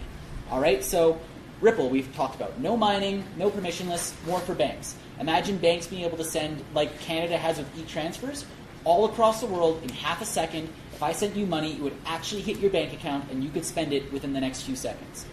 That's right there with Ripple. Litecoin was very much like Bitcoin, but they thought, why don't we create another coin which is a different algorithm, so in case something happens, we can always do tests. Litecoin very much in a simple way became a test bed outside of Bitcoin to do unique things that Bitcoin couldn't and that might be able to be adopted. So it's like a clone of Bitcoin. They call it the silver to Bitcoin's gold, a lot of people. The guy that created it, Charlie Lee, he was actually a very big tech person, I believe, Google. And again, when you see his tech, he's a smart man. That's the reason why Litecoin is so big. Yeah, he cashed out when it was around $3, like he had $100. He told everyone. He told everyone too as well. That's the nice thing. He said, everyone, it's going to go down to like $2. He said it was going to be like a multi-year bear market, and it probably is, right? So. Yep, and so that's really nice about it. Yeah. Monero. So Monero, unlike Bitcoin, where I said Bitcoin, if you showed me a Bitcoin transaction, I could track that one coin all the way back in its history from the day it was mined and minted. I could see every address, public key that it's been to, and any fraction that one Bitcoin when it was whole was ever splintered on. Now, what if you want to do things with anonymity? Of course, people thought, well, I love seeing the government, but I don't like the government seeing me. That's where Monero came. They created a coin where it basically shuffles the transactions around so many different wallets before it actually gets sent. So imagine like a pinball, and you're trying to keep it in that cup, that cup trading game. Imagine a million cups moving in a million seconds, a million times a second. You have to guess which cup has your transaction. Not really possible. So that's why they created Monero, was a way for anyone to be anonymously able to transact coins. A lot of people don't like it because it's used for illegal activities, but at the end of the day, it's also not, because it's from people that just are preferring their security. So a lot of people like that one as well. Dash became the same thing, but for commerce. So Dash is one with masternodes. Is more about creating channels within payments within commerce. They've done a really good job at that. Now we're going to go into ones that are a little bit more weird, I should say. So Basic Attention Token. That one is actually created by the guy that created Mozilla Firefox. Oh, really? Yeah. It's called Brave. If you guys ever use the Brave browser, which blocks all ads and all that stuff, that is the Basic Attention Token browser. What they've decided is, hey, ads online are mostly frauds and bots. If you guys don't know this, over 50% of all views are basically robots. Have you ever seen a clickbait farm in China? They're crazy. There's literally such things in China where they have a whole wall of smartphones and someone watches ads, just clicks rewatch to make money and take money from providers. Okay. Russia has one of the biggest ones. It's a certain spam bot that, for instance, it funnels over $12 million from advertisers from America just from watching their ads and basically taking it, because there's other platforms which give a fraction of ad viewers back to the viewers. So they basically monetize this in a huge amount. So The reason why people don't like online ads, if you're going to promote on Facebook, for instance, that's why I like to do marketing for people.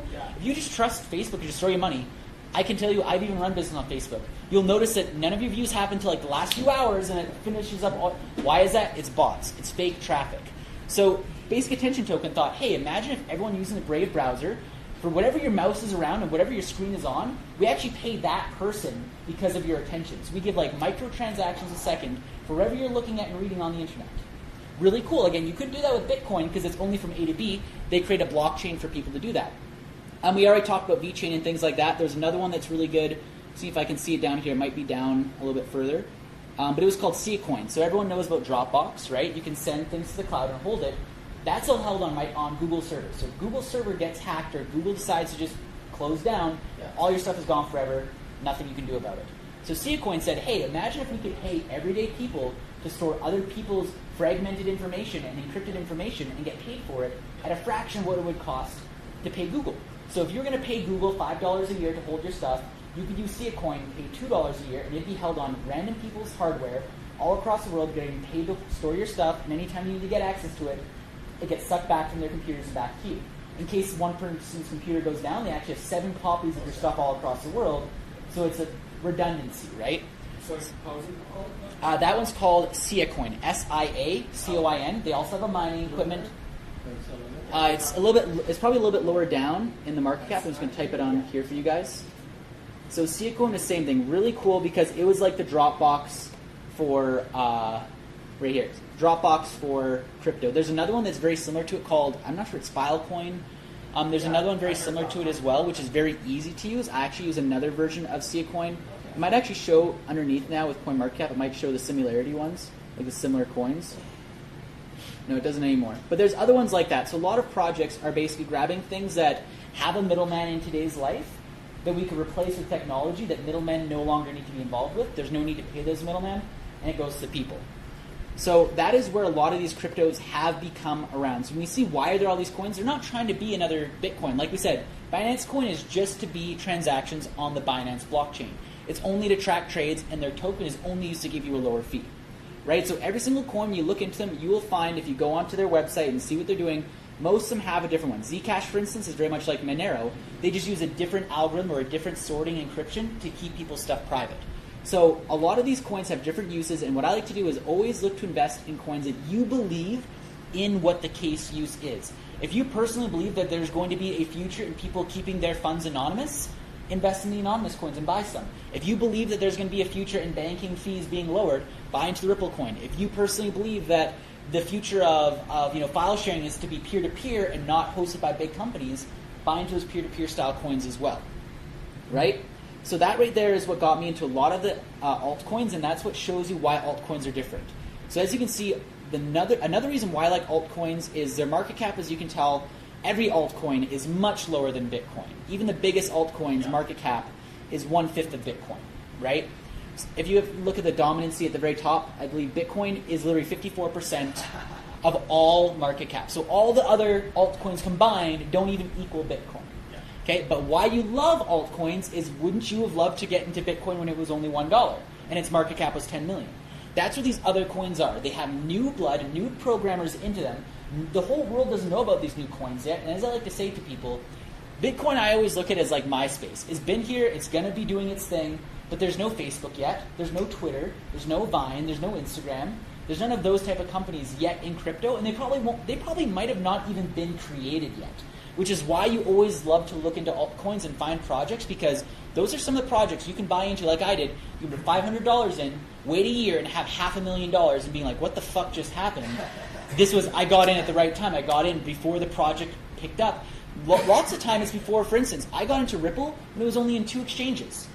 You could only get Ripple on 2 exchanges back in the day. This was before Binance even existed. Get that? That's the kind of point we kind of put. So a lot of these coins aren't even on Binance or on these exchanges. Those are riskier, but there's also with risk sometimes higher return. Do your research on altcoins. Again, you're going to find some altcoins like he saw where they're going to have 50,000% return in a day, but there's no way to get out of them. There's always also about liquidity, right? So that means when you get into a coin, you need to make sure the market around that coin is enough to get out, right? So showing down here, I'm going to go to a really low one just to give like an example of a bad example of what to invest in. There's always bad examples. I love that about the markets. So let's go on to these next 100, just a random coin. So as you can see in these coins right here, Centrality, it has a $21 million market cap. So most people, if you see that, if let's say you bought at Centrality when it had a $1 million market cap and now it's at a $28 million market cap, you'd have 28x your money.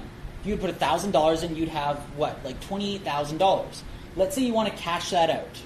Well, it looks like right here, their daily market volume is $581. Now, just to let you guys know what that means, out of all the trades in the day, on all exchanges, only $500 was exchanged in that coin. What would happen if you tried to get out $20,000? You wouldn't be able to, or you'd have to sell your coins at such a lower price because that's the only place where someone's willing to buy. So would this coin be something which I would personally invest into? Probably not, because right off the bat, the liquidity isn't even there. And is it there's two things. The liquidity either isn't there because it's not on any exchanges, which could be a good thing if you're in a good coin, or it is and it's just not a good project. It's one of those things you don't want to invest into.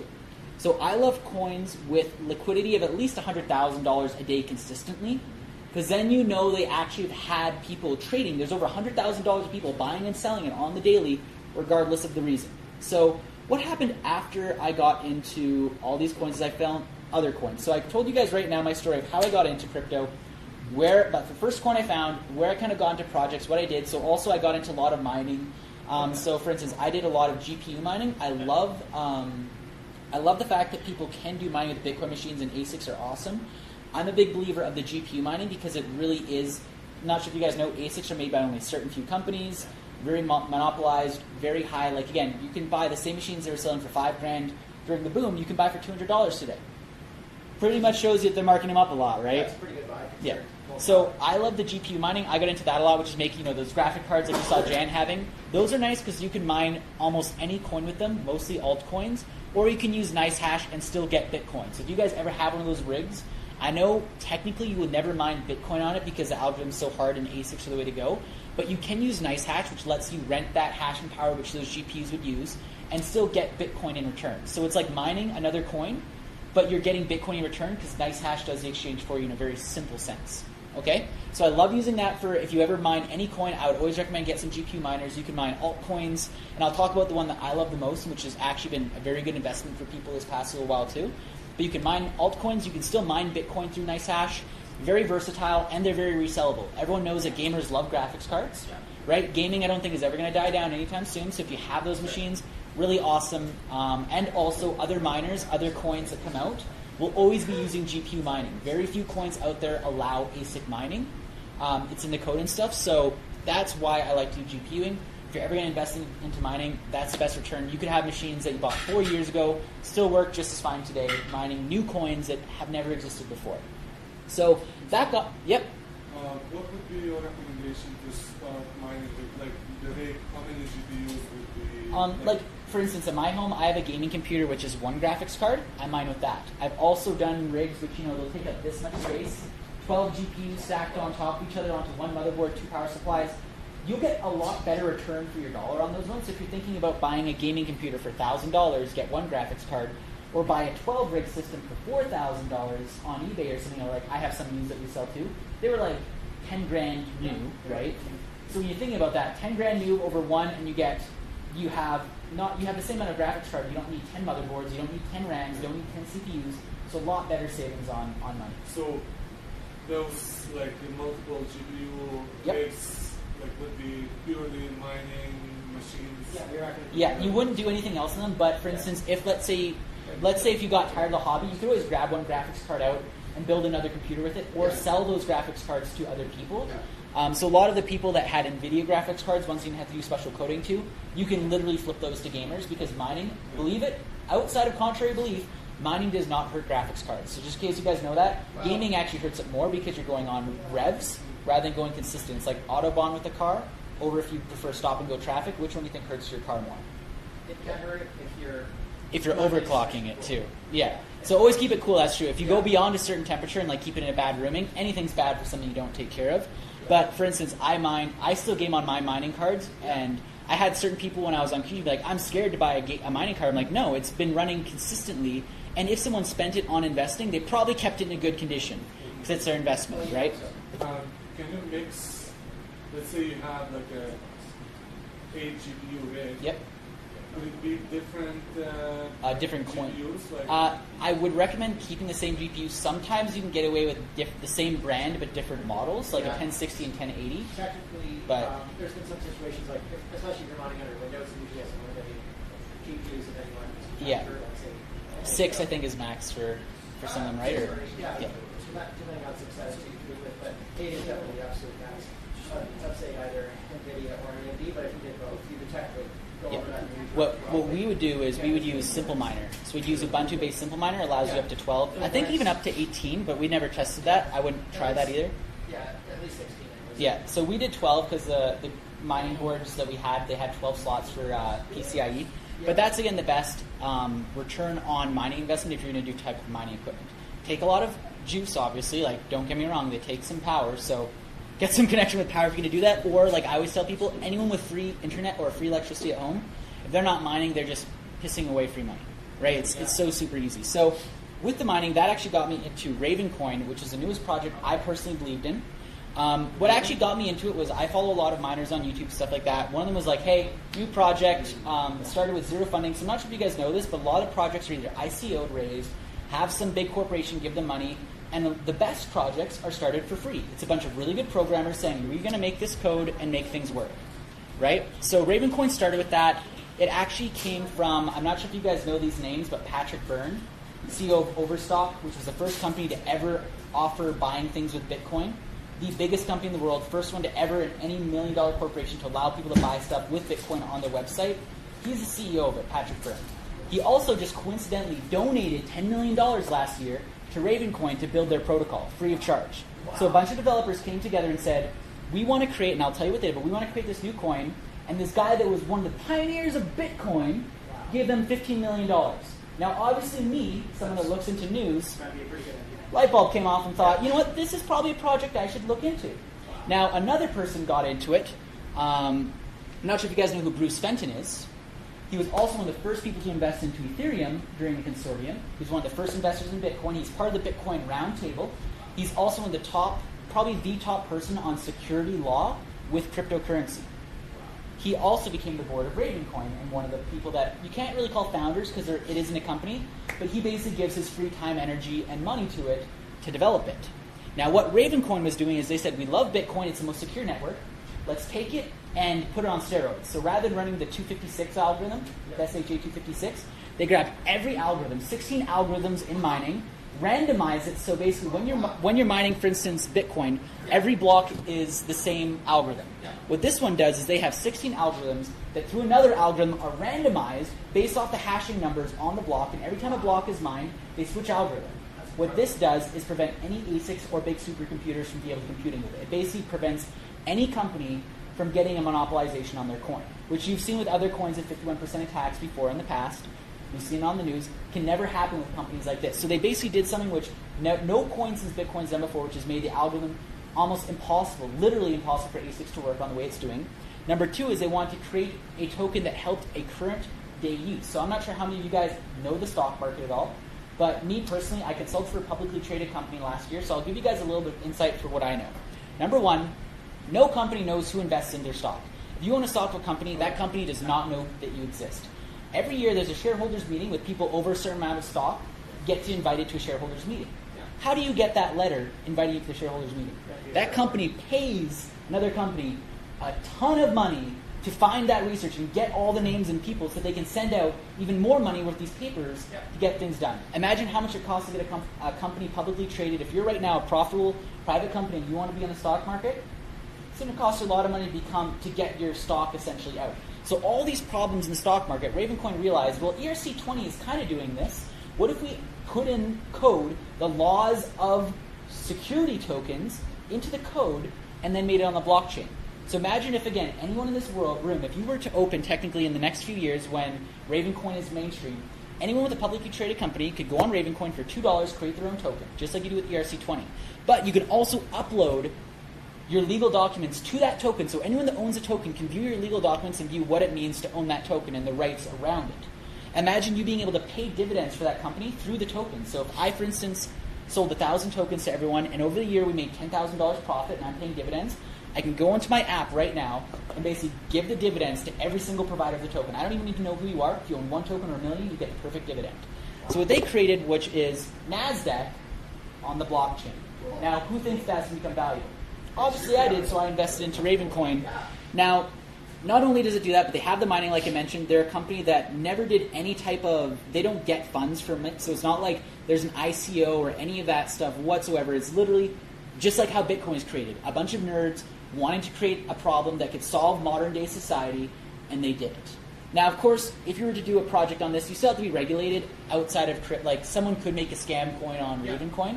Of course, that's why you have to follow what they're doing. But here's an example of just as you see its price. This is during 2018. How has every other coin been in 2018? Not too good, right? As you can see right here, during January to this March, Ravencoin was sitting around 12 cents, give or take. It's 7x'd over this past 2 months. So if you guys would, if I would have been here, sadly, 2-3 weeks ago, I would have been telling you guys to buy Ravencoin like I always do. You would have made 700% over the past month in today's bear market, right? Now, of course, you can see the price went back down, and I always tell people, buy in when you feel comfortable, right? It's not the peak, thank God, anymore, but it's still pretty high at the peak. If you want to wait, but I always tell people, and this is my lesson, no one in the world is going to tell you when the bottom or the peak is. The lesson in life is buy in consistently an amount that you're comfortable with, because when it hits the bottom, who cares? When it goes up, who cares? You want to be getting in when you just know you just know this isn't the all-time high. That's when you want to get in. So I love Ravencoin for that reason. Again, as you can follow most projects, check their Twitter. You can tell from projects how good they're doing on Twitter, as well as their GitHub. I would tell everyone, write this note down if you're ever going to invest in something you don't know. Check their GitHub, because GitHub is basically a project backend where anyone that's doing any coding uploads what they're doing, especially with open source projects, which is a lot what crypto is open sourced. You will be able to see whenever a developer actually does a change to the code. So why this is important is scam projects usually don't have that much GitHub activity because there is no code being written or developed. If there was an actual code being developed, you'll be seeing things almost every day being updated, modified, changed, anything like that. So go into their GitHubs and you'll be able to see from the action, are they real or not? Also, I'm not a developer, so if you have developing knowledge, you'll even be able to know from on GitHub what they actually changed if you are a coder. So a reason why that's important to know is some projects, especially during the hype, they would fake GitHub additions by basically like removing the letter E from this text and re-adding it. And people that don't know code just see additions but don't know that all they did was change text in the website. Right? So very important to check, but that's, again, any good project, if you look at any of the good projects, you'll actually see how much they do and how much of their code is not copied from other people is also an important thing.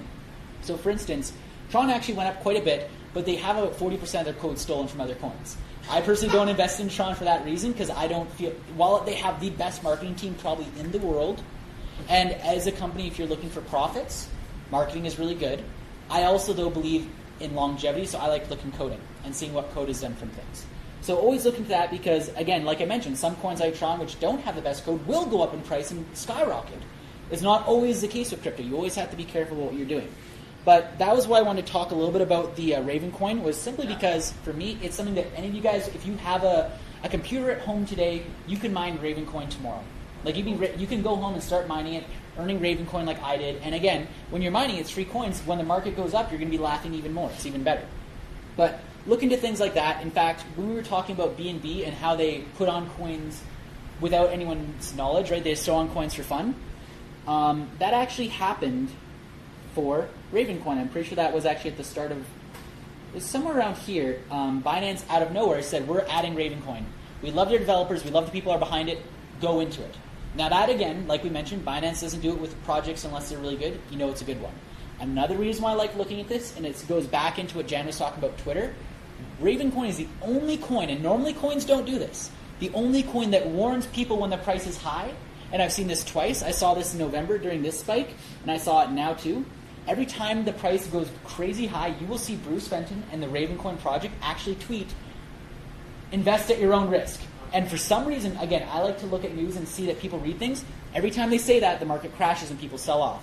So I love to follow Ravencoin because they usually, when they tell people, our project's picked up randomly overnight, usually is warning people to get your investment out. They've done that twice. I don't know if they're going to do it again, but they did it twice at the peak, not at the bottom. They did it at like the most morally acceptable time. I love that. Just the market reacted to the Exactly, to their news. But either way, how I see it is it's most likely the case. Always be first, right? Always be first. That's what you always want to do. Just to tell people that when Sell the news, buy the hype. Or sell the hype, buy the news, sorry. not buy the hype. So it's really nice for that, and you'll find other coins, projects, that doesn't follow suit with everything, but Twitter, you will probably see news on Twitter, or the last thing I always like to let people know, not only Twitter, but Reddit. How many of you guys have been scrounging on Reddit like it's the second Twitter? Always do, because developers always post things on Reddit. Every coin, the news will first come on Reddit, then on Twitter, then mainstream. Like clockwork, anything you want to see, Reddit, if a developer's going to post something, they're going to first post it to their small group on Reddit, because that's the real people that care about the project. Then Twitter, which is the market speculators. And then the news people like, CNBC Crypto are going to talk about it the day after, the worst time to ever invest is when CNBC Crypto is talking about it. So I like to look into those. Always go onto the Reddits for coins. Like, I scrounge through Reddits to know when people are going to be doing something new. You'll even see, for instance, people love to provide very useful information. Like, I'll see other Reddit posters being like, hey, did you notice that Ravencoin's volume has been skyrocketing beyond belief? I think there's going to be movement in the price, right? And usually volume matches with price when there's correlation and movement. So love looking into those things.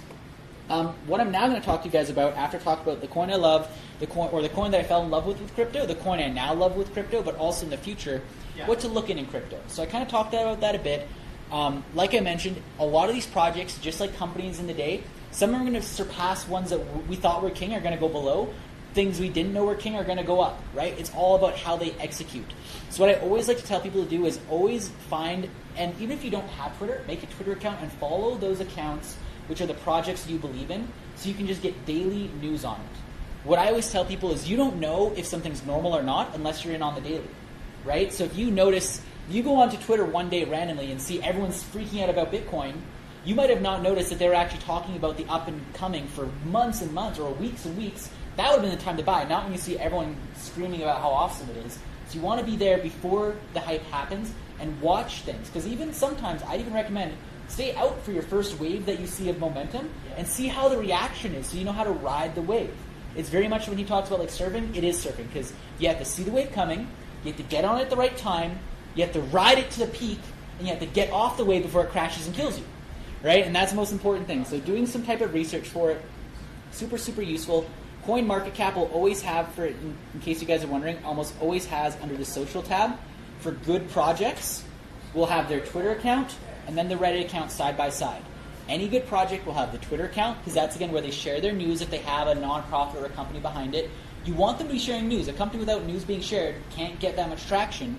Then you want the Reddit side on it, because that's where you can see there's people being active on it. And again, you can see there's a lot of points, a lot of posts. Other coins might not have a lot of posts or a lot of points. Might not be talked about as much. Need to do more research. So definitely look into these guys. That's my little advice for getting into crypto, getting into finding other coins. And believe me, you're going to find some other coins out there. Like I will promise you in probably next month. Oh, no worries, guys. Have a good day. Yeah, sometime in this month, there will be a coin in the top 50 that's going to double. I don't know which one, but you're going to find out from the research, from the news, knowing when to get it, right? Yeah. So yeah, I guess if you guys have any questions, that was basically it. If you guys have any last questions about any of these, feel free to ask. Sure. Yeah. Good? Awesome. Yes? Yeah. Great job. Great job, everybody. Look at this guy. The new kid. Taking over. I love it. So I love Ravencoin too, and I've talked to these guys a little bit about it before too. Eat your sushi now. Yeah, good job. Ask him some questions, Dan. What do you think about Raven? No, I Is it amazing how it's made? Bitcoin and all Yeah, that? it is. Like Yeah. that? No, I mean the algorithm thing is definitely amazing. No, I was just going to ask you another question though. So, one of the only other charts I've seen that's gone up a fair bit in the last couple of months is actually Carrot Coin. Are you familiar with that one at all? KBC? Bar? Yeah. Oh, I guess it's KBC. So it's because it's run by an MLM. I mean, the fundamentals are not very good. He knows it, yeah. So I actually went to a presentation of theirs 2 months ago. Yeah. They were. It's 4 very cents odd. today. It's very KBC is odd 4 because cents. Carrot Bar, here's the ironic thing about it, and I just don't get it. I don't get it. Yeah. It is run from an MLM that uses to sell gold and all that stuff, and Yeah. I'm not going to talk love or hate on any companies because I have very biased opinions on certain companies. Okay. I'm very good researcher in that niche market as well. Okay. So Carrot Gold and Carrot Bar coins, the reason why I don't ever touch it is they are selling it to you people higher than what the market is on CoinMarketCap. Oh, okay. So right now, you could buy it on whatever exchange they do have. And if you go to which exchanges they have, I'm pretty sure it's their own. Like if you go to markets for right now, There's like 9 different exchanges. can you click on markets right there, Jen, on the top website starts? Just click there. As you can see, there isn't. Yes, scroll up. So if you can see, the only one that might be big is Hit BTC is the only one that I know that's a legitimate, like, decent exchange that people have used other coins for. A lot of coins will create their own exchange just to do the buying and selling of their own coin because have you guys ever heard about OneCoin when it was big? OneCoin was a coin that had one exchange, was the biggest coin in the world a few years ago, was past Bitcoin. Of course, everyone's like, how does that make sense? Because it was a Ponzi.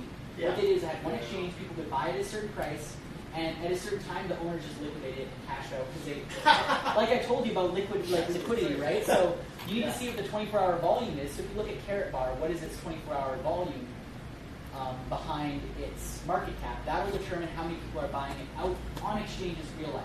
Because when you buy it through a Carrot Bar meeting, you're paying 5 times. 3 mil, 3.7 mil. And the market cap is question marks. So see, that's the concerning part. Oh, they don't really know it. You don't know. So what's the point of crypto if you don't know how much is minted? Yeah. That's the only reason I was approached on it too. Yeah. And The whole world was. Everyone was. But the only reason I didn't go after They did a was good job. because they kept on bugging me.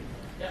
This guy stole a ton of coins from our club and then ran off with them too, and we can't even get them back right now. We're working on getting them back, and he knows who he is, but yeah. With it, I don't touch it because if the company All is kinds of selling negativity around that higher stuff. than what exchanges are, that's your first red flag that something's not fishy. That's too bad that that one happened. Yeah, and again, there was a lot of coins. There was another one that happened. I'm trying to remember the name of it. It wasn't OneCoin. There was another one, BitConnect. Yes, we knew about it. Another one, right?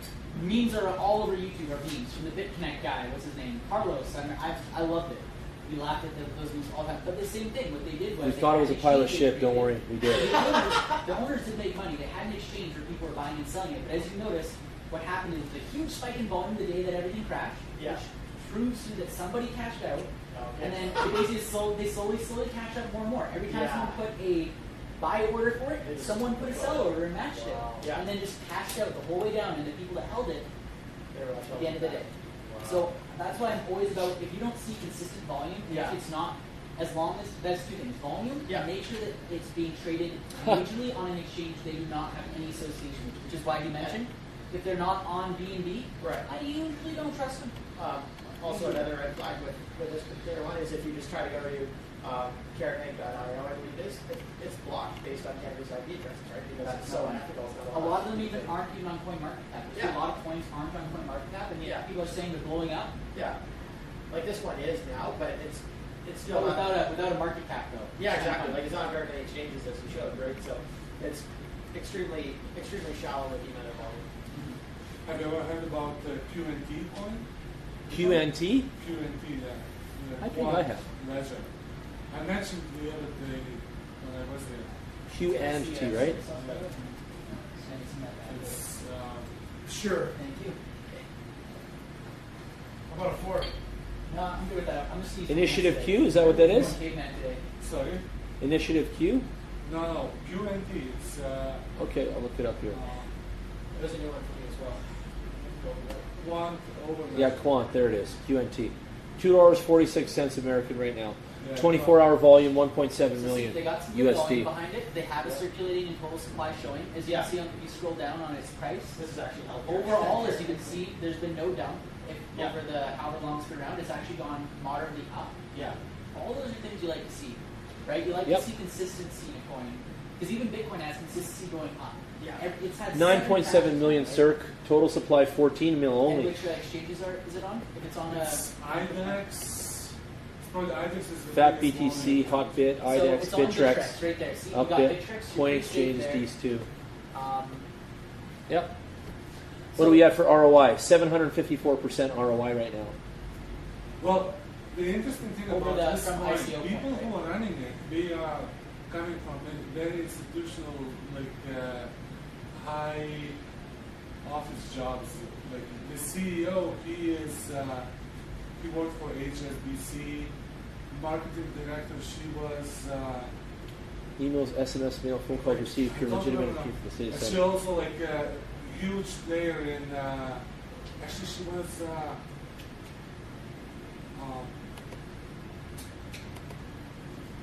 In Wall Street, she was nominated as the most influential woman.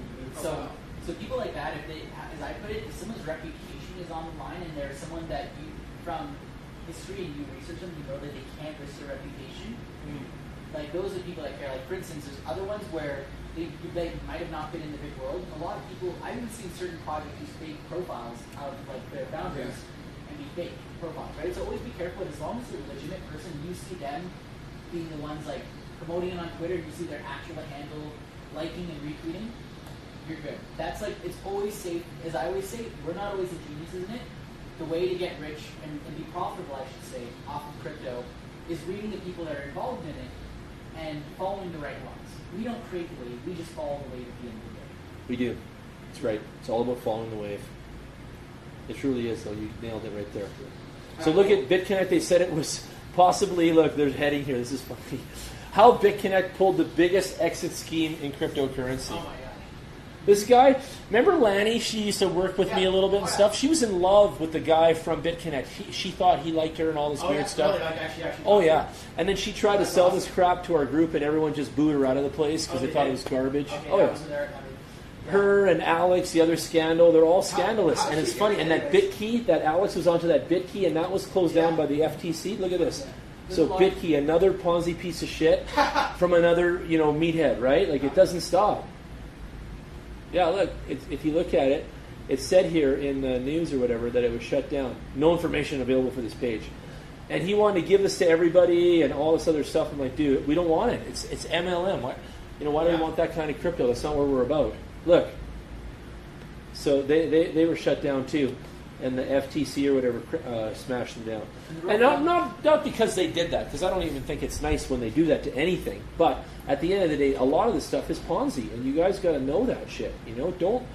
Even on LinkedIn, Kevin gets a ton of scams on LinkedIn now on his email and stuff there. He thinks they're real. They're garbage. Yeah. As I always say, like especially in blockchain, everything's trackable, right? That is the beauty of blockchain. So if someone cannot prove where profits are coming from, and they're just doing it. Yeah. And especially if it's like very unbelievable profit, like for instance, BitConnect was offering 1% or 3% a day on whatever they were doing. Really? Now again, if you saw like Whaleland, they're offering 15% a year, and you see how it's different from every coin, so it literally matches what would be actual arbitrage for those coins. Exactly. Right? Like it makes sense that Bitcoin with the highest volume and the most exchanges have Bitcoin, so there's the most arbitrage possible. They can probably get the best return from Bitcoin. Right. Over other coins, they only had a few percent here because there's less arbitrage available, much less. But BitConnect was literally, just throw in any money and we just give everyone the same percentage and no track history of what happens. They have no exchanges or anything like that. So weird. And that's the one that needs to crash on. That one, Gladia Coin, and there was about 3 or 4 last year that did the same thing. Okay. There was even one on Facebook, believe it or not. Someone created a Facebook group called the Bet Robot, where you invest money and it trades and bets for you, and it makes 1% a day. And believe it or not, worst thing ever, it lost. After it got like $2 million, it said, "Oh, sorry, it crashed. We lost our money. Please reinvest." And people did because they were so desperate for that quick gain that they weren't willing to research on it. Yeah. How come there was no talk about Samsung today? Samsung does mining, which is interesting, right? They're going into the mining side. But I also believe part of the GM also. I'm pretty sure Samsung said they're making their own cryptocurrency right now. Well, it's the biggest thing with Samsung, and how I see it is, I don't care if Samsung's doing crypto and if they become successful, but because a big company like Samsung, not just doing GMO, like yes, they're making new nanochips possible. There you go. Samsung unveils cryptocurrency wallet. Exactly. They've got their That's digital what I apps for the mentioned. Galaxy S10. So Every there they are. S10 They're in. now, every S10 has a hard wallet built into it. Now, why You'll be able to that's pay for your groceries delivered by Spud Yeah. with your cryptocurrency through your Samsung fridge. So the Samsung wallet in the S10 will allow you to convert. You pay through your system, and then Spud will get paid.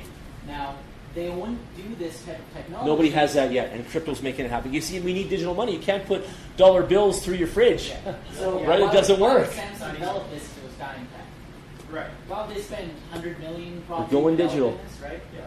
Because and again, the fun fact is, the reason why they put this in their phone this year, Yeah. not last year when the bull run was happening, shows you where the true hype is. So what I'm assuming is right now we're at the bottom where when you saw Ripple at 0.5 when I was looking at it, that's today's bottom, which means the next bull run is going to go above. Like I actually did the math. Someone was talking about Bitcoin hitting million, right? Fun fact. We know that gold was the back dollar for the world back in the day, right? Yeah. Gold's market cap, in case you guys don't know, is 100 trillion right now. For Bitcoin to simply just match gold as a backing, as a financial instrument, right? So let's say Bitcoin had the same market cap as gold. Not even, and again, Bitcoin should technically have more because unlike gold, Bitcoin is traded in derivatives and other things which gold isn't as much. So Bitcoin can have a much higher valuation than just 100 trillion. But at that valuation, each Bitcoin would be worth $5 million after all of them have been mined. So for Bitcoin to become digital gold, Bitcoin has to be $5 million of Bitcoin. For it to become the currency of the world, it has to be over like 100 million per coin. Yeah. For it to be able to handle that, like I was mentioning, the fractional reserve actual balancing to manage what the world is at right now. But where do you get the $100 trillion valuation? That's the current amount for gold. So that's what they call like the gold market So you're talking cap. about all gold ever mined in history that we have. Yeah, not what's still in the ground, just what's currently. Gold right now is $17.12 and 55 cents Canadian. What was the highest ever of gold? Was it in Those were 2000 and 1980. 1900? Try being old. What was the lowest? But that's what the Canadian dollars was. oh, the lowest? Zero. I think it was actually 1900 American, and it was like almost parity with US But it was, I think, during the first gold war, wasn't it? No, it was Wow, we should buy these made for these coins. They're only $1,678 each Yeah, gold and coin gold's market for cap 1 full is- ounce. Gold's market cap is 103 trillion. Bitcoin's is 97 billion. Well, that was in when was this written? 8 hours ago. Oh, So what website are you going Well, to? Bitcoin got to trillion there. You know, we did it. It's Grayscale getting up there. Investments was one that just put out this document yesterday. Grayscale, okay. Nice. So I like to see anything documenting the total. Yeah, me too. Grayscale documents. So yeah, that just shows you an example. And if you looked into like all the money in the world in derivatives and shit, I forget the number, I used to know it, but all the money in the world that's Oh, yeah, traded. that's like- Look, Grayscale's about to launch pro-Bitcoin advertising saying drop gold on social media 1 day ago. Yeah. That is funny. That's funny now. Oh my Again, God. Sometimes I say things a little early. How many people are involved in the world in crypto? Less than I think 1% of the world has heard about it. Oh, No, what the, 8% of- like, He means like what employee, we, actively working. like, as trading, whatever, like, I mean, somehow involved in crypto. Oh, if you think about like the volume and everything, it's like it's minuscule, right? Like 10 million people? Like, probably like how many individuals are using it, or Yeah. so if it's 1% of the world knows about Bitcoin and less even hold or trade it, 1% of that would be 60 million. Yeah, it's less than 10 million. So. Yeah, less than 10 million. Because I checked, Binance has about 7 million accounts. And most of those are duplicates too. So Yeah. Binance, the biggest exchange. Oh, yeah, Anyone that owns That's right. Bitcoin Yeah. probably has a Binance account. I'd say 80% of people in the world have used Binance in some way, shape, or form. Yeah. And a lot of us use multiple accounts because when Binance first came out, we didn't have Darcy, don't go anywhere yet. Darcy, I'm going to show you guys a video. Hang on. So a lot of Hang us on. when Binance first started, you could only withdraw 3,000 a day. Yeah, it feels like Hawaii So in we here. make multiple accounts. that's nice. and use that to withdraw our trade. That's what water's for. People are sweating. Yeah. So Open again, the door. putting that into the consideration that it's only Even the volume we see now isn't even one. Check out this the one. volume that would be available in today's market and stocks and stuff. Yeah. Oh, that's good. And then, You don't have to buy it. It's Mother's Day. You can't take that stuff with you. That's all mine. You can't take it. No. It's all my stuff. You don't touch it. I might have a sale here. Just calm down. Whoa. For Mother's Day. I want you guys to watch this for a second. Only notifying you of the moments of knowledge.